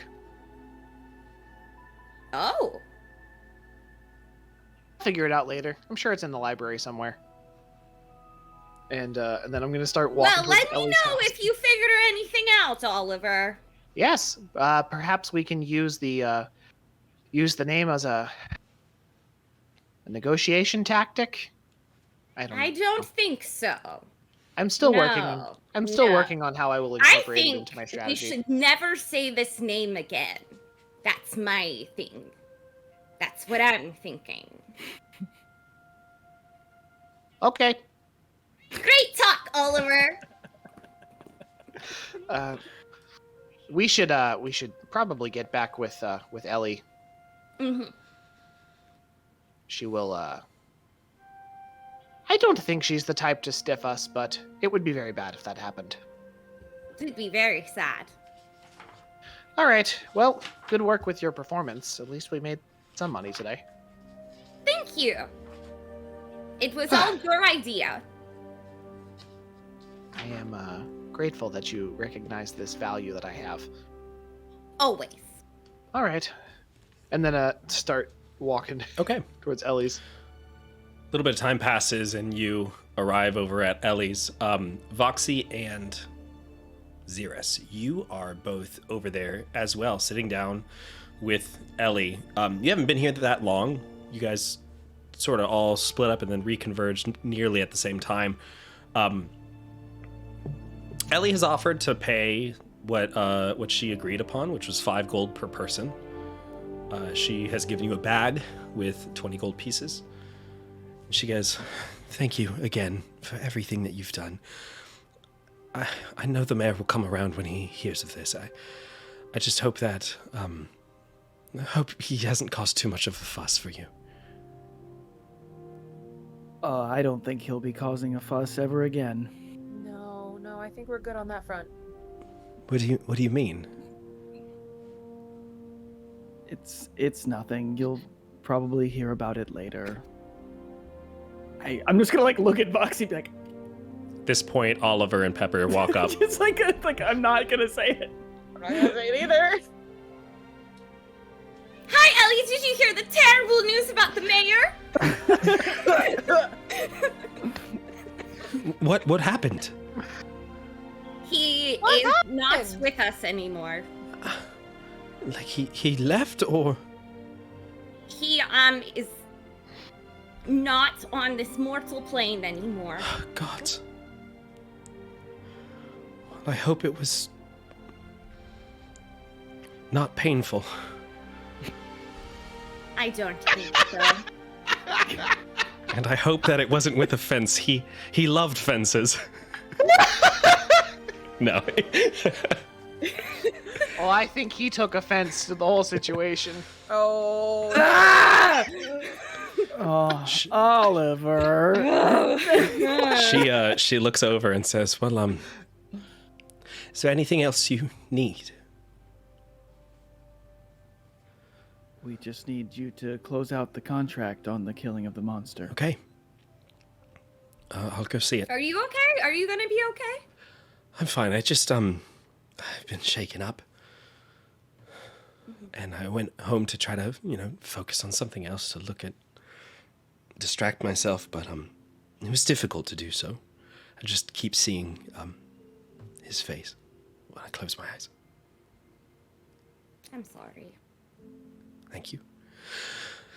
But anyway, yep, let me go see the beast and then we can close the contract. She leads you back into town. You lead her over toward where the creature is. She looks at it, and as she looks at it, you see her eyes well up with tears, and then she turns away and goes, "Okay. I, Ellie Mistbloom, officially close the contract on this beast. Consider your bounty fulfilled." Are we done? Mm-hmm. Thank you. Yeah. No offense, but I hope to never see you again. And she leaves. I mean, I'm a little offended, but I get it. I mean, from her perspective, all we did was the thing she wanted us to do. Oh, you guys, she's emotional. Yeah. She doesn't want to have to call us again. I wouldn't want to have to see me again. Well, now, Voxy, that's not nice to say to you. I mean, no, if I were her, I wouldn't want to see me again. You know what I mean. Let's just get out of here. Would you like a motivational speech, Foxy? No one wants a Motivational speech! Motivational speech! I will prepare as we find transportation, and I will deliver it on the road. You gather your cart and horse that you had, the horse named Pony. Oh, yes, I forgot. You load up your things and you head out of the town of Springshire. You ride back along the road, passing by Missport, passing by Trade Town, and over the next couple of days of traveling, you make your way back to Dawnspire. It's been about 5 days of travel. Camping along the sides of the roads, and having a lot of time to yourselves to think. Idle chit-chat here and there, but nothing too grand. Let's go ahead and have a quick little check-in with everyone. Voxy, what's going through your head? I'm doing all right. I'm very disappointed in myself and how I handled the fight with the monster. You know, it didn't go the way that I wanted it to. And, you know, I can't really shake that feeling that I had and that vision that I had of seeing my little brother in the face of the dead guard. And it's something that keeps popping up in my dreams and that I see often and I think about often, and it's just kind of nagging me in the back of my head all the time. So not really in a great place. Okay. Xeris, what about you? What have you been thinking about over these past 5 days? Well, for sure, figuring out who the person is that I'm not supposed to trust. Also, do you have any opinions? Closing off. Who that might be? I feel like he hasn't made the. I feel like he's instead gonna close himself off more, like almost retract to analyze his would-be friends again. Mm-hmm. And then probably make it a goal to kind of try to find information maybe on the person that I lost or someone that might know anything that's kind of been going on, because I feel like we've gotten enough information over these two missions to kind of start piecing that together that something's rotten in Denmark, as they say. So I don't know. I feel like he's definitely going to kind of retract back when he was like just now being like, I think I have friends. Gotcha. Because it's like, oh, this is proof that I was right, is what he read in the mud. Gotcha. All right. Oliver, what's going through your head? I am conflicted. On the one hand, I struck a killing blow against a dangerous foe. I feel very good about that. My tactic to present to the mayor the idea of it being a performance worked spectacularly up until it didn't. I'm frustrated that we did not get more money out of the situation. I'm frustrated that the size of the paycheck was not very well matching the amount of hassle that went into it, and my own personal loss of gear in the process. And I just really, really hope I don't see Roland Trotter at any point soon. God, I just cannot get his. I'm kicking myself that I didn't mage hand that other contract right out of his grubby little fingers in the process. Mm-hmm. Yeah, because the contract you were given was not an official contract yet. It had not been reviewed technically by the scribes, so it had not been put out. So technically, it probably wouldn't have been considered a contract given the low amount of pay and the high amount of danger involved. So, yep, difficult situation. Pepper, what about you? What's going through your head? Pretty shaken up. Yeah, I would expect so. By the 2-minute interaction with the mayor before he died. There's a train going on in the background, but I am talking one-on-one, so I cannot mute. It's all right. It's the Transporter Guild really getting at it. Exactly. Wow, they invented steam power. Look at them go. Industry. I think hearing that someone is after us that's heavily on my mind. Mm-hmm. And I'm even more upset than ever for being not in the know about these things. And pretty bad at Callan too, for like the last time I saw him, for not giving me a heads up on that one that he seemed to clearly know about. So yeah, definitely pretty frustrated and worried. Gotcha. Understandably so.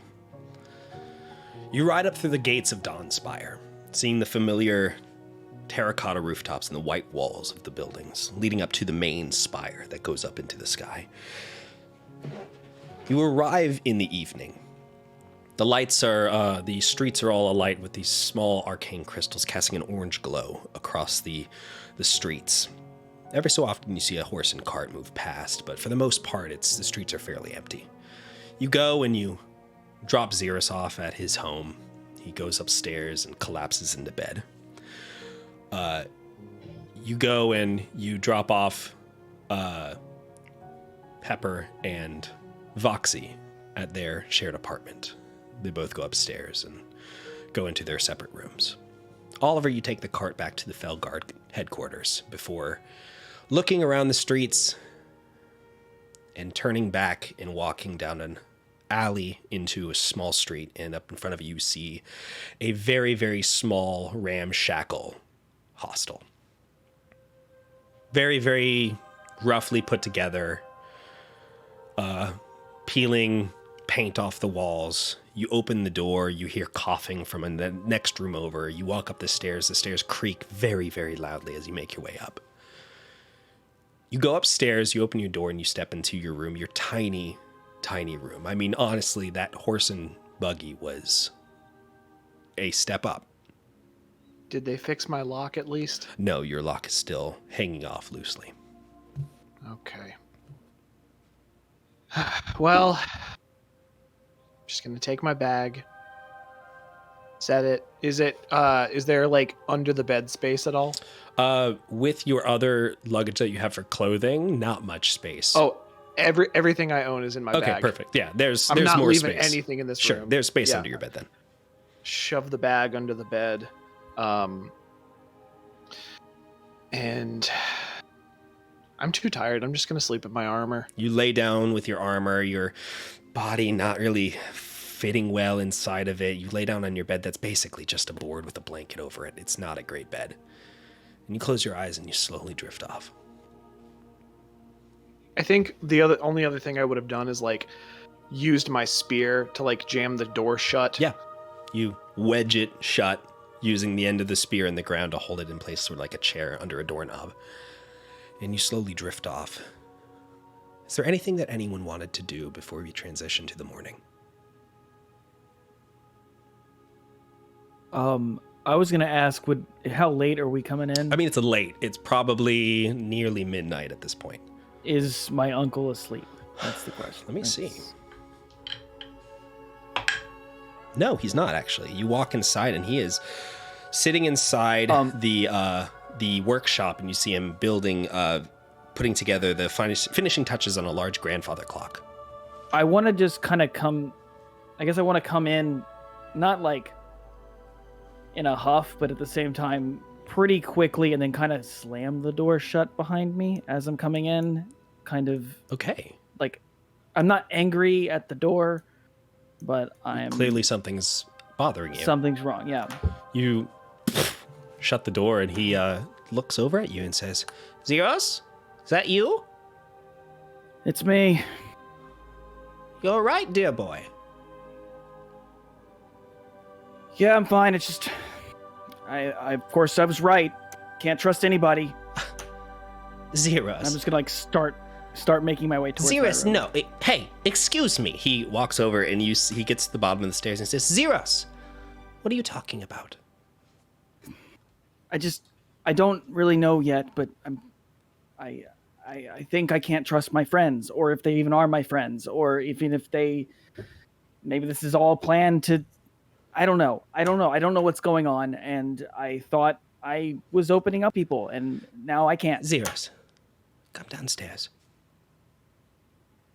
I'm just gonna like slowly shuffle my down the steps. He takes your hand and he leads you over to a chair and he sits you down and he goes and sits up on the chair next to you. He goes, "Tell me what's going on."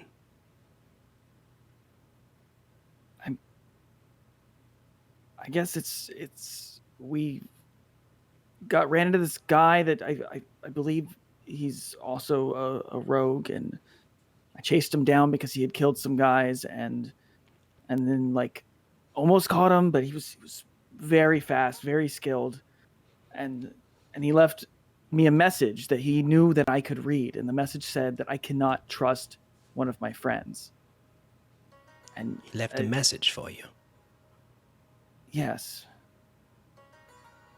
I mean, I assume it was directly for me. I don't know if there was anyone else in the city that could have possibly read that. But like, he clearly knew that I would understand what How it said. How did they leave the message for you? In runes in the mud. Did they do it in Thieves' Cant? Yeah.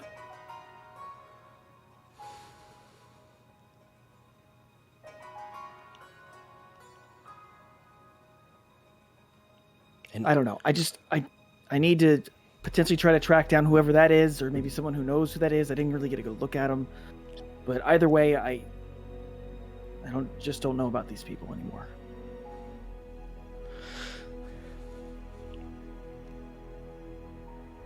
It's probably he gets off the chair and he steps away from you and faces away from you.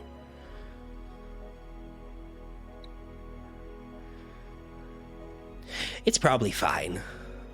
You're okay. Your friends are okay. You weren't injured, were you? No, I'm fine. That's good. Can I tell something's wrong? Like, can I Give me an insight read in, check. like, I mean, he's not hiding it that clear- much. Yeah.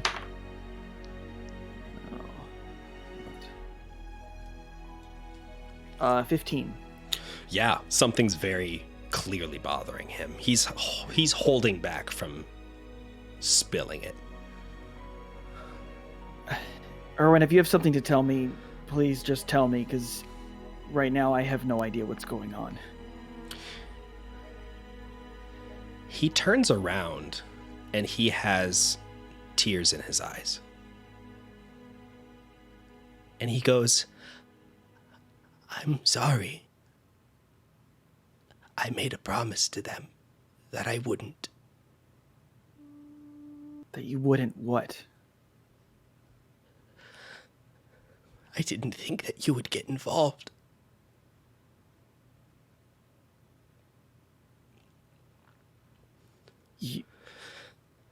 You're telling me you've known something this whole time? I didn't. I made a promise to your parents the day they left that you would be safe. I didn't think it would happen so soon. So soon? What happened so soon? What are you talking about?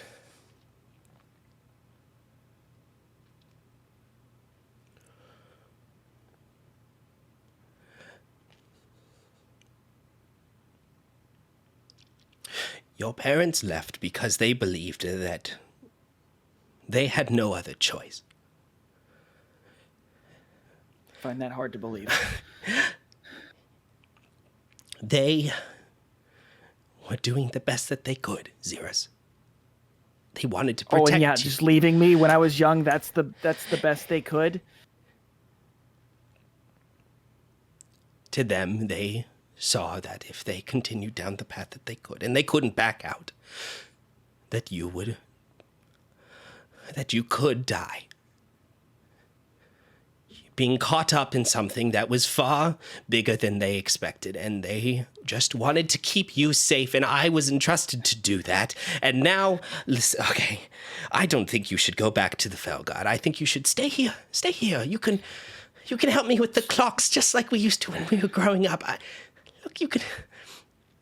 I can let you take some of the harder ones, and please, just... I have to know.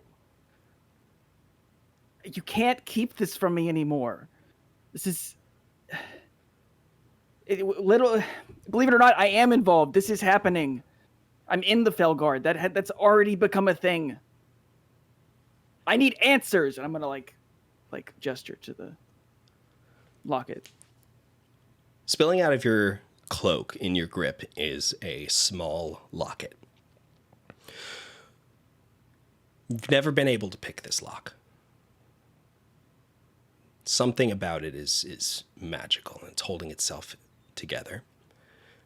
And across it is the insignia of the Fellguard. Okay, you know what?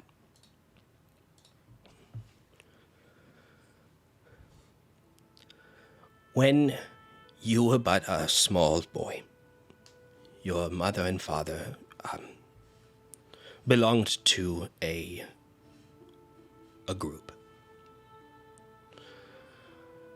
It's now a defunct part of the Fellguard. It was mostly kept in secret.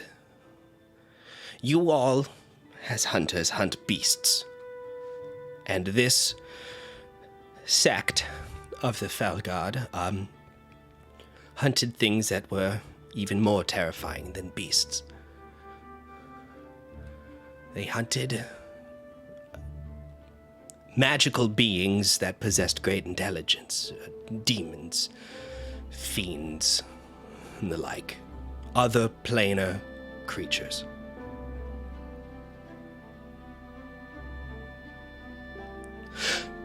When you were a child, their identities were compromised, and a being of great power learned their names. And so they decided that the only course of option was to leave you in my care and go face the beast alone.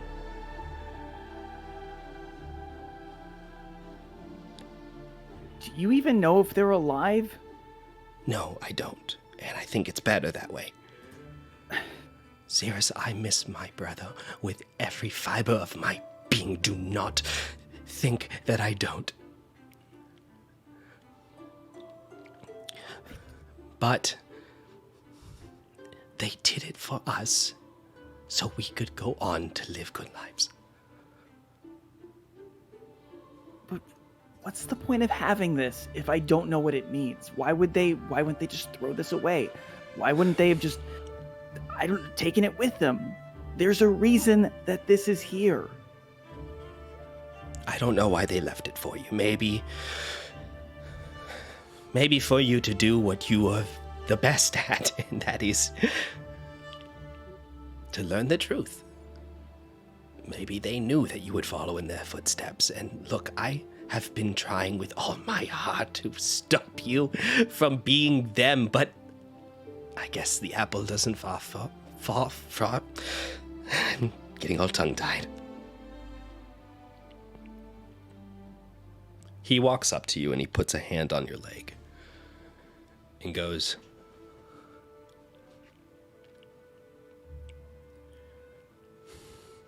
they wanted to protect us. But I know now that there's nothing in this world that can stop you once you set your mind to something.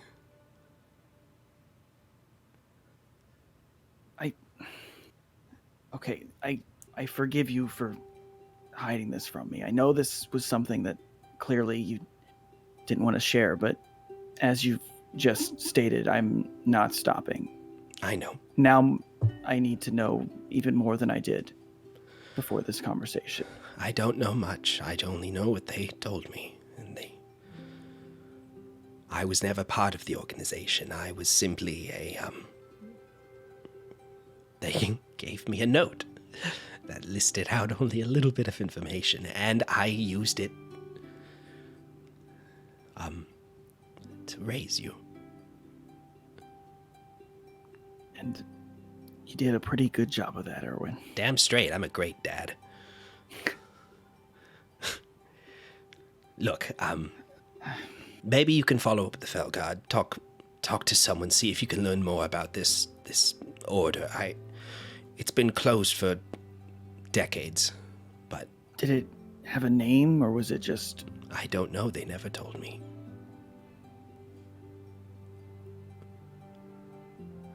My boy, you look so tired. Why don't you go to bed? Yeah. Okay. I'm just gonna give him a hug. He gives you a really tight hug. And you let go and you go upstairs. He watches you the whole way. We transition now to the sun rising. Just tipping the very top of the spire. Slowly working its way down, the light hitting the rooftops, the smoke begin to billowing up. Birds fly across the sky, bright blue sky full of little tiny clouds. The streets begin to fill with people as they go about their day. We transition now over to Voxy and Pepper in their apartment. Voxy, what are you up to?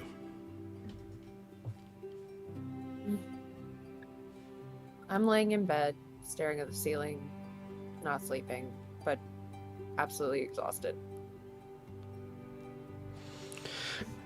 You've slept in a lot. It is late morning at this point. Staring up blankly at the ceiling. Laying there. What's going through your head?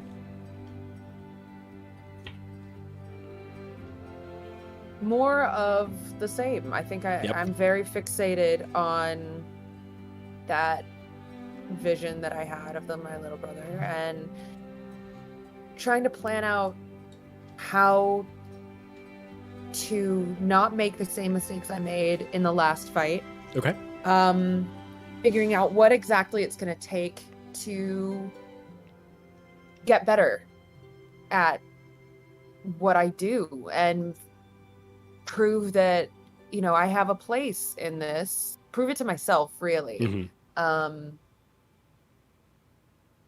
And figuring out, I'm mulling over what my next move is. Okay. You sit there and then a cat appears. In my room. A new familiar appears.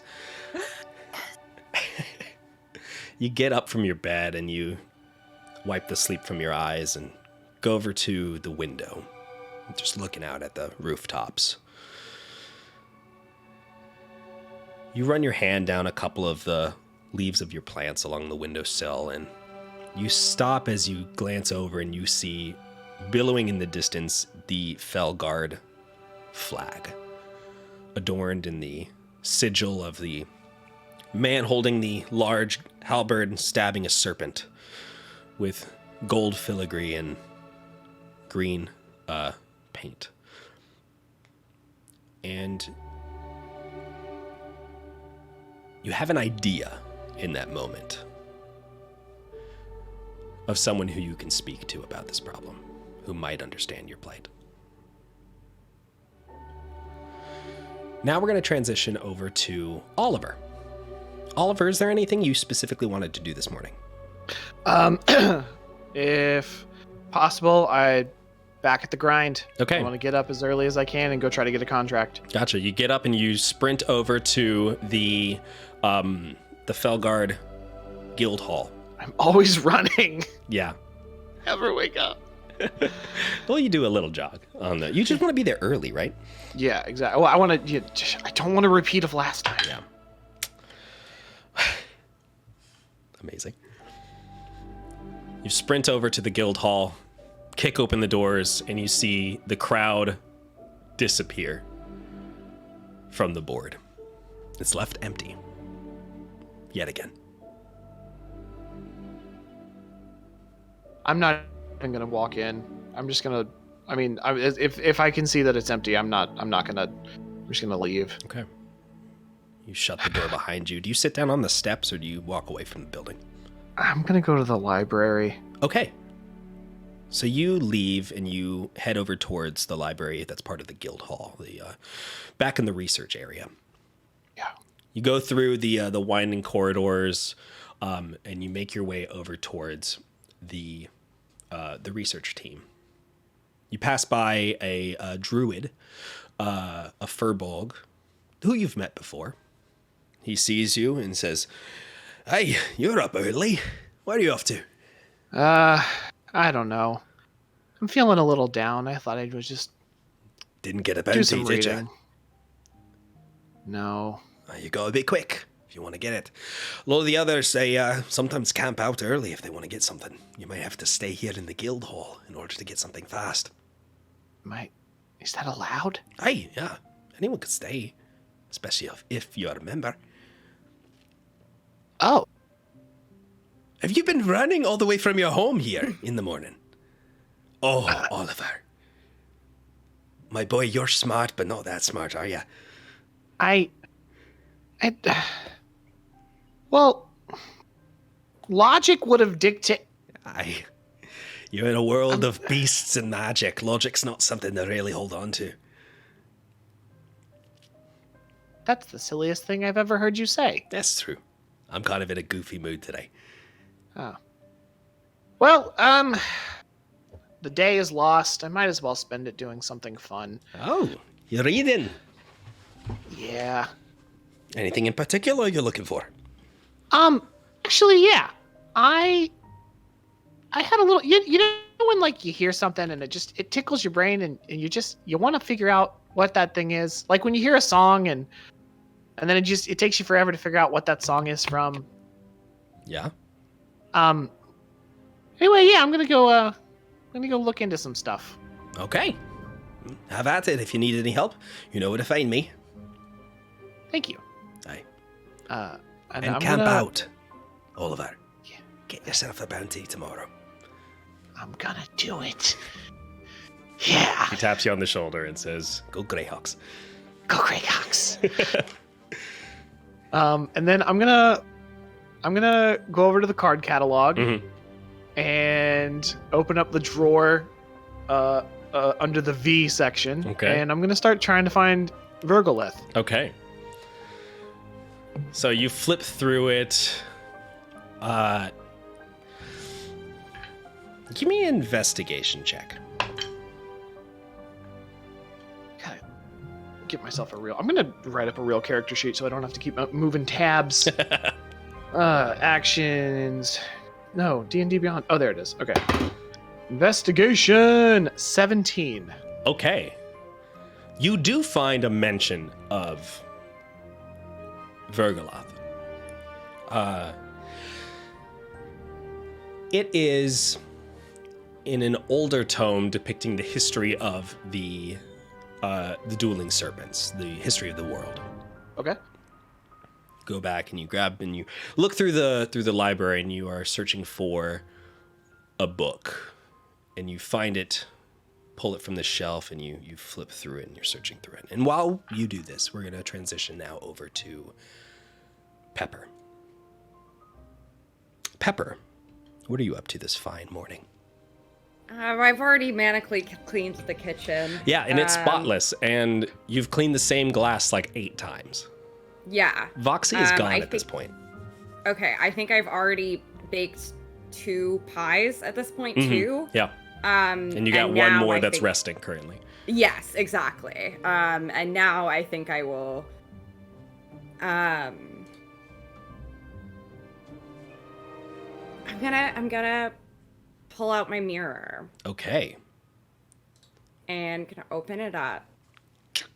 Open it up and you see just a small little circle. Looking back, it only shows a corner of your face at a time. So,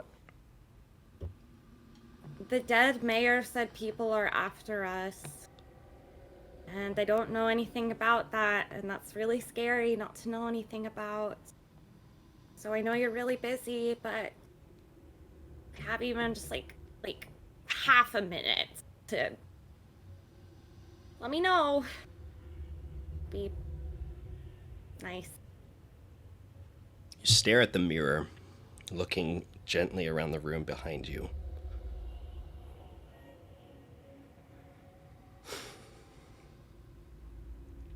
No response. Yep, I will close it. And,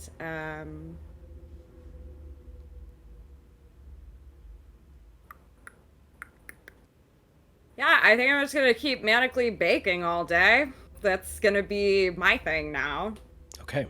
To put off this. You go over back into the kitchen.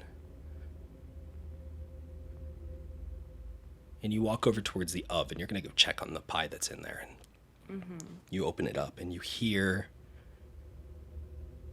a voice that goes,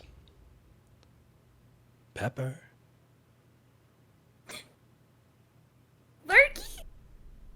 Pepper.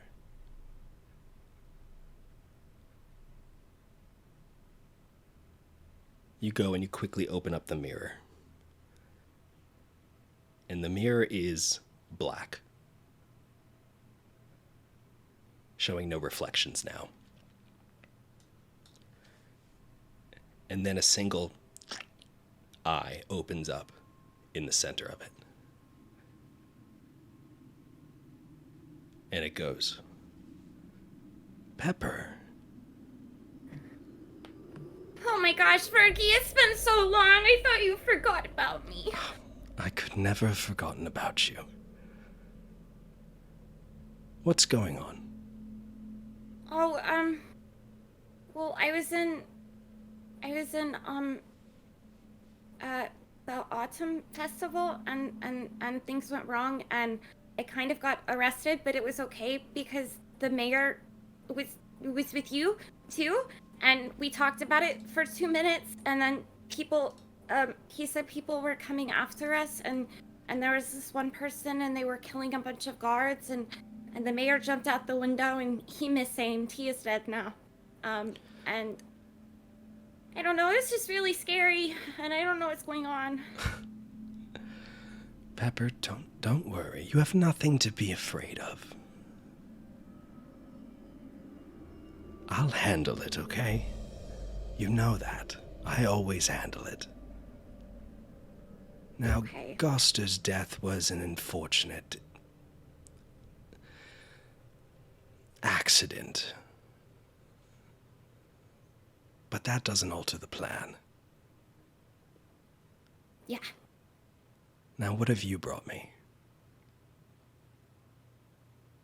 Oh, I mean, well, I got Callan, and it seems like Callan's doing a lot. So Okay. I should be taking credit for at least half of Callan's work at this point. Callan has brought me about 7 souls by now. And I was gonna get you the mayor. I was so close to getting the mayor. I just didn't know. Oh, so close. But you didn't. But I'm working on it. I'm gonna get more. I know you're doing your best. But Pepper, I think sometimes you need to ask yourself, is your best worth my time? Yeah. No, it totally is. I know. I haven't been great in the past, but I've been doing a lot better, and you know, I'm getting higher up in the Fellguard now, so now I'll have access to a lot more Fellguard people, and it'll work out. You're going to do so much, but I haven't seen anything of it yet. I have Callan under my thumb, and he's brought me so much. A mayor here, a high-ranking official there.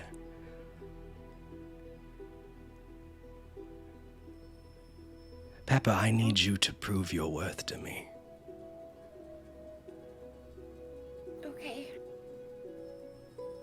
the next time we speak, you better have something for me. Because I will not accept you coming back to me empty-handed. Okay. And Pepper, the next time you dare call upon my name, remember who owns who.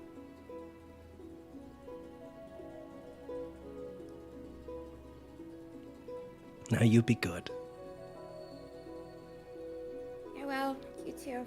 And the eye closes. And it reverts back to a mirror. I'm gonna close the mirror and I think maybe curl up on the floor to recover from that real quick. You do so. You lay down and softly cry. And now we are going to transition over to the Fellguard Guild headquarters, where Voxy is out on the practice field of the archery range, looking around. Give me a perception check. Perception check. 11. Takes you a bit of time, but you finally glance over and you see Jarrett over in the corner. He's helping out another student who's working on their sword skills.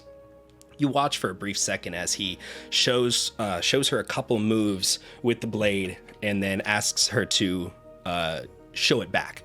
She twists the blade and spins it around and deflects and parries. And he goes, good, nice job. There you go. Okay. Next time, we'll meet back here tomorrow, same time, and we'll continue over this, okay? She goes, thank you, Jaren. I appreciate it. He goes, of course. If you need anything, just give me a holler. All right. Oh, Voxy. Good morning. Hi, good morning, Mr. Jaren, sir. Please, just Jaren. We've talked about this. You're right. Sorry, Mr. Jaren. Jaren, just Jaren. Just Jaren. Sorry. Anyways, I was wondering if I could ask you a question about my training. Yeah. What's on your mind? So I was thinking,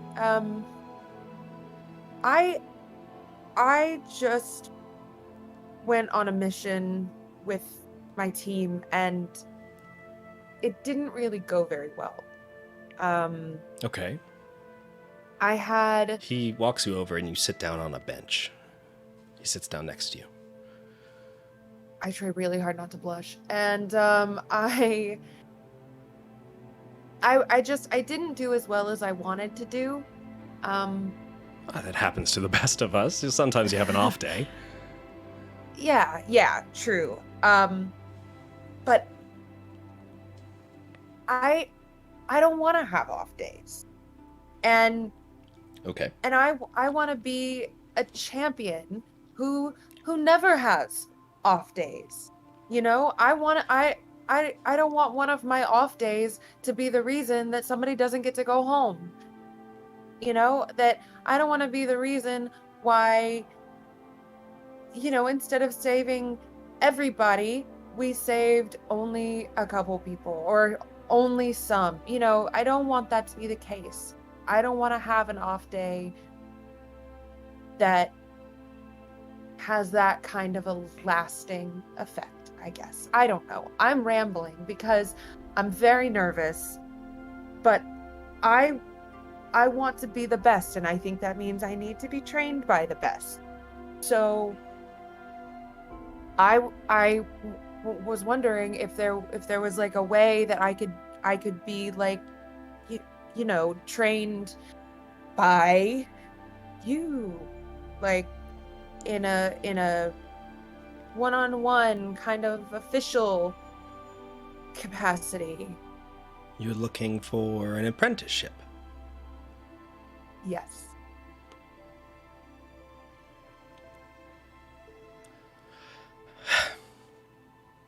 Voxy, unfortunately,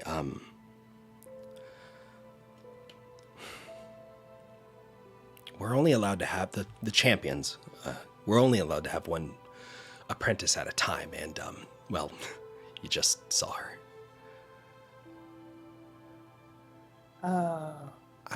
I didn't know that you guys had already picked. Okay, and I assume that's like new. That's not on it. She's not about to graduate. No, she's Okay.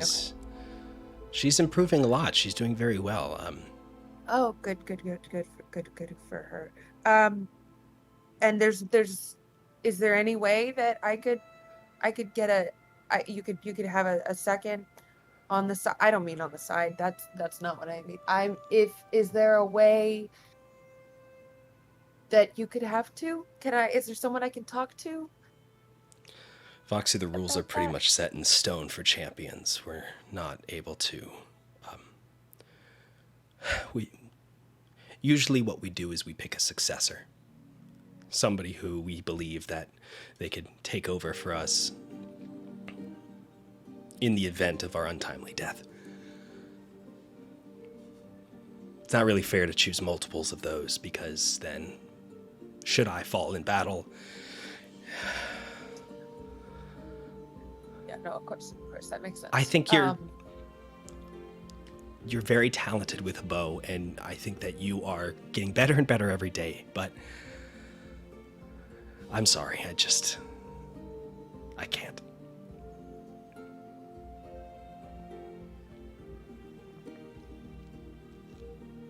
It's fine.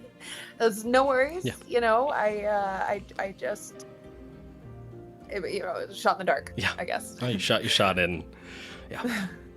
Well, could I hit the target if I was better, trained by the best, but anyways, okay. Thank you. Thank you for your time. Of course. And if homegirl falls in battle, let me know. If there's an opening. Yeah, I'll let you know if Sarah dies. Sorry, I shouldn't have said that. I know what you meant. I'm gonna go home now. Okay. Thank you for speaking with me. Of course. And I'll see you. I'm sure I'll see you. Bye.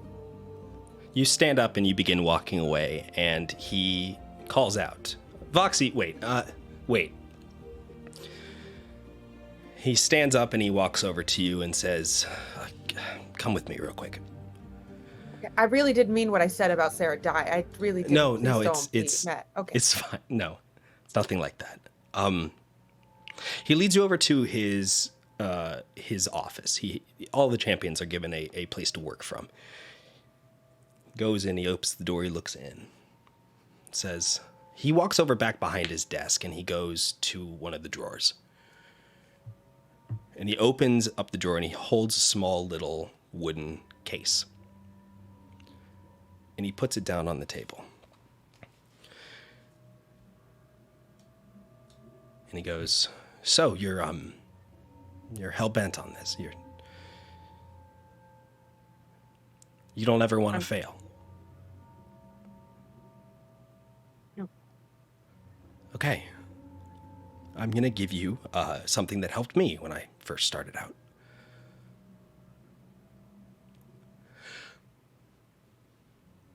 Here. He spins the box around and pushes it towards you. Yeah. You open it up. Inside, there is a small velvet pillow. And on the very center of the velvet pillow is a thick metal coin. One side is polished and silver and almost a mirror. The other side is scratched, indented, and torn. It looks like the metal is shredded almost.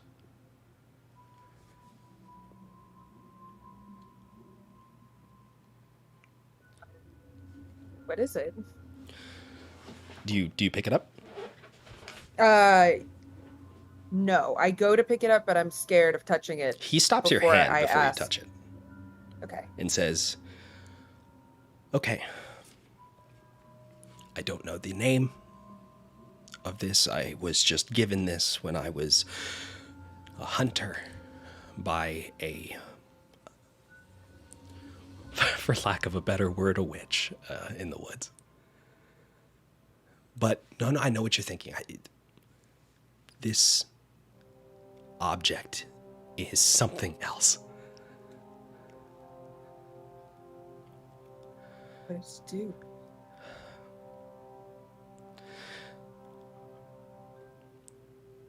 This object alters fate. In small ways, very small ways. Going right when you should have gone left. Stepping over a step instead of tripping on it. It can take something that could fail and instead make you succeed.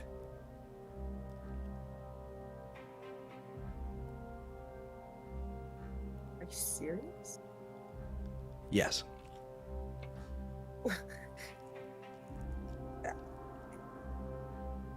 I don't understand. Is this how you've became a champion?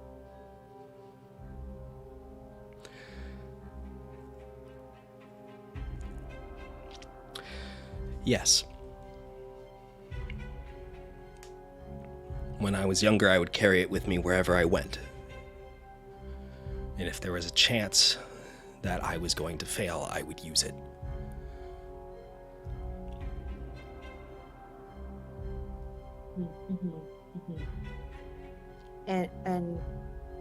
And I assume this is something that if someone found out about it, that would be bad. That would be a bad thing. It would ruin everything that I've built.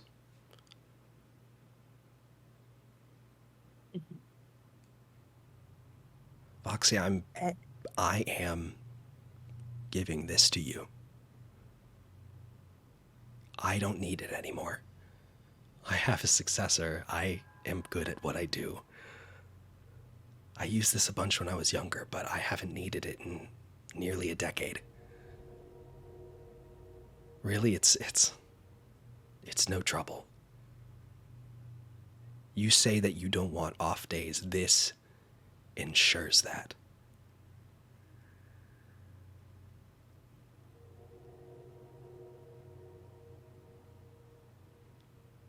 Thank you. Thank you. How do I use it? Once you touch it, you'll become attuned to it. Once you're attuned to it, if there's a situation where you need to flip it to change the outcome, you can do so. But here's the thing. You don't need to be touching it to flip it. You can picture it in your mind. It's pretty astounding, honestly. So some witch that you ran into there. Yeah, I mean, she took a liking. Yeah. Wow. Okay. If you don't want it, we can forget this. We had this conversation. I'm sorry. This was a lot. He closes the box and he pulls it towards him. I put my hand on the box. No. Thank you. He removes his hand. Thank you. And I take the box. Hold it in my hands. Okay. And then I nod and I leave. All right. He gives you a nod back as you leave. You step out the door, back into the guild halls. Now we're going to transition back to Oliver. Oh, what a very interesting fact I've learned. This is a lovely book. You've been studying these books for a long time. You've gone through 3 or 4 books at this point. They're starting to pile up around you. You're seeing references to horrible things that have happened in the past. The way the dueling serpents is said to have been established, right, is that 2 massive dragons were fighting over control of the material plane. And they were clashing in combat, destroying the world as it were. And then suddenly, the entire world was changed in a cataclysmic magical event that entombed both of these dragons in stone and forced them to be locked in an eternal battle. And that's how we have the 2 continents, Sindris and Orsut, known as the Dueling Serpents. Is this generally perceived by the populace as an actual historical thing or as a folktale? It's kind of a folktale, right? Okay. A lot of people are like, 2 dragons, whatever. Who gives a shit? Probably an allegory for, okay. Gotcha. Gotcha. I don't got time for that. I've got, bread to bake. But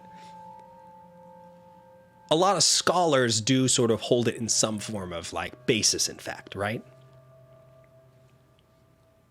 As you read through these tomes and trying to figure out exactly where Vergolath is coming from, this name that you recognize, you remember seeing it, and you finally find it. The wizard who made this magical event that froze these 2 dragons in battle wasn't powerful enough to cause this magical chaos, right? So he went out and he worked with another magical being. And he was granted a wish. And he used said wish to entomb 2 massive dragons in stone. And the being that gave him this wish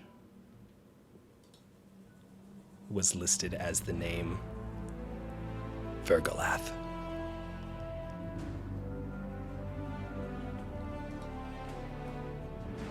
This is not really feasible as a pretend enemy for us to battle next year. I'm going to have to talk to Pepper about their ideas. And ladies and gentlemen, that is where we're going to end our game. Thank you all so much for joining us. My name has been Jordan Tries. I've been joined... I'm not crying, you're crying. So emotional. I've been joined... I'm good. I just found out I can go camping. Oliver's living his best life. I would also like to point out, we did not all go get breakfast this morning. Yeah. I was going to say... I was going to point out, if you came back to me, I was going to be like, well, I definitely skipped out on breakfast. All right. Well, folks, some interesting things have come up. Some divisions in the group have formed. Some interesting parallels and some lines secrets have been revealed. Join us next week, next Wednesday, for the next episode of the Fellguard, or you can see this episode again as a rerun on Monday. We do it every single following Monday. Then, if you'd like to join us this coming Friday at 7 p.m., me and my good friend the Breaderman are going to be drinking wine and having a good time and playing some Minecraft with Winecraft. So, I hope you all have a wonderful, wonderful evening, and say bye, adventurers. Bye, adventurers. We all love it. All right, good night, everyone. See you next week.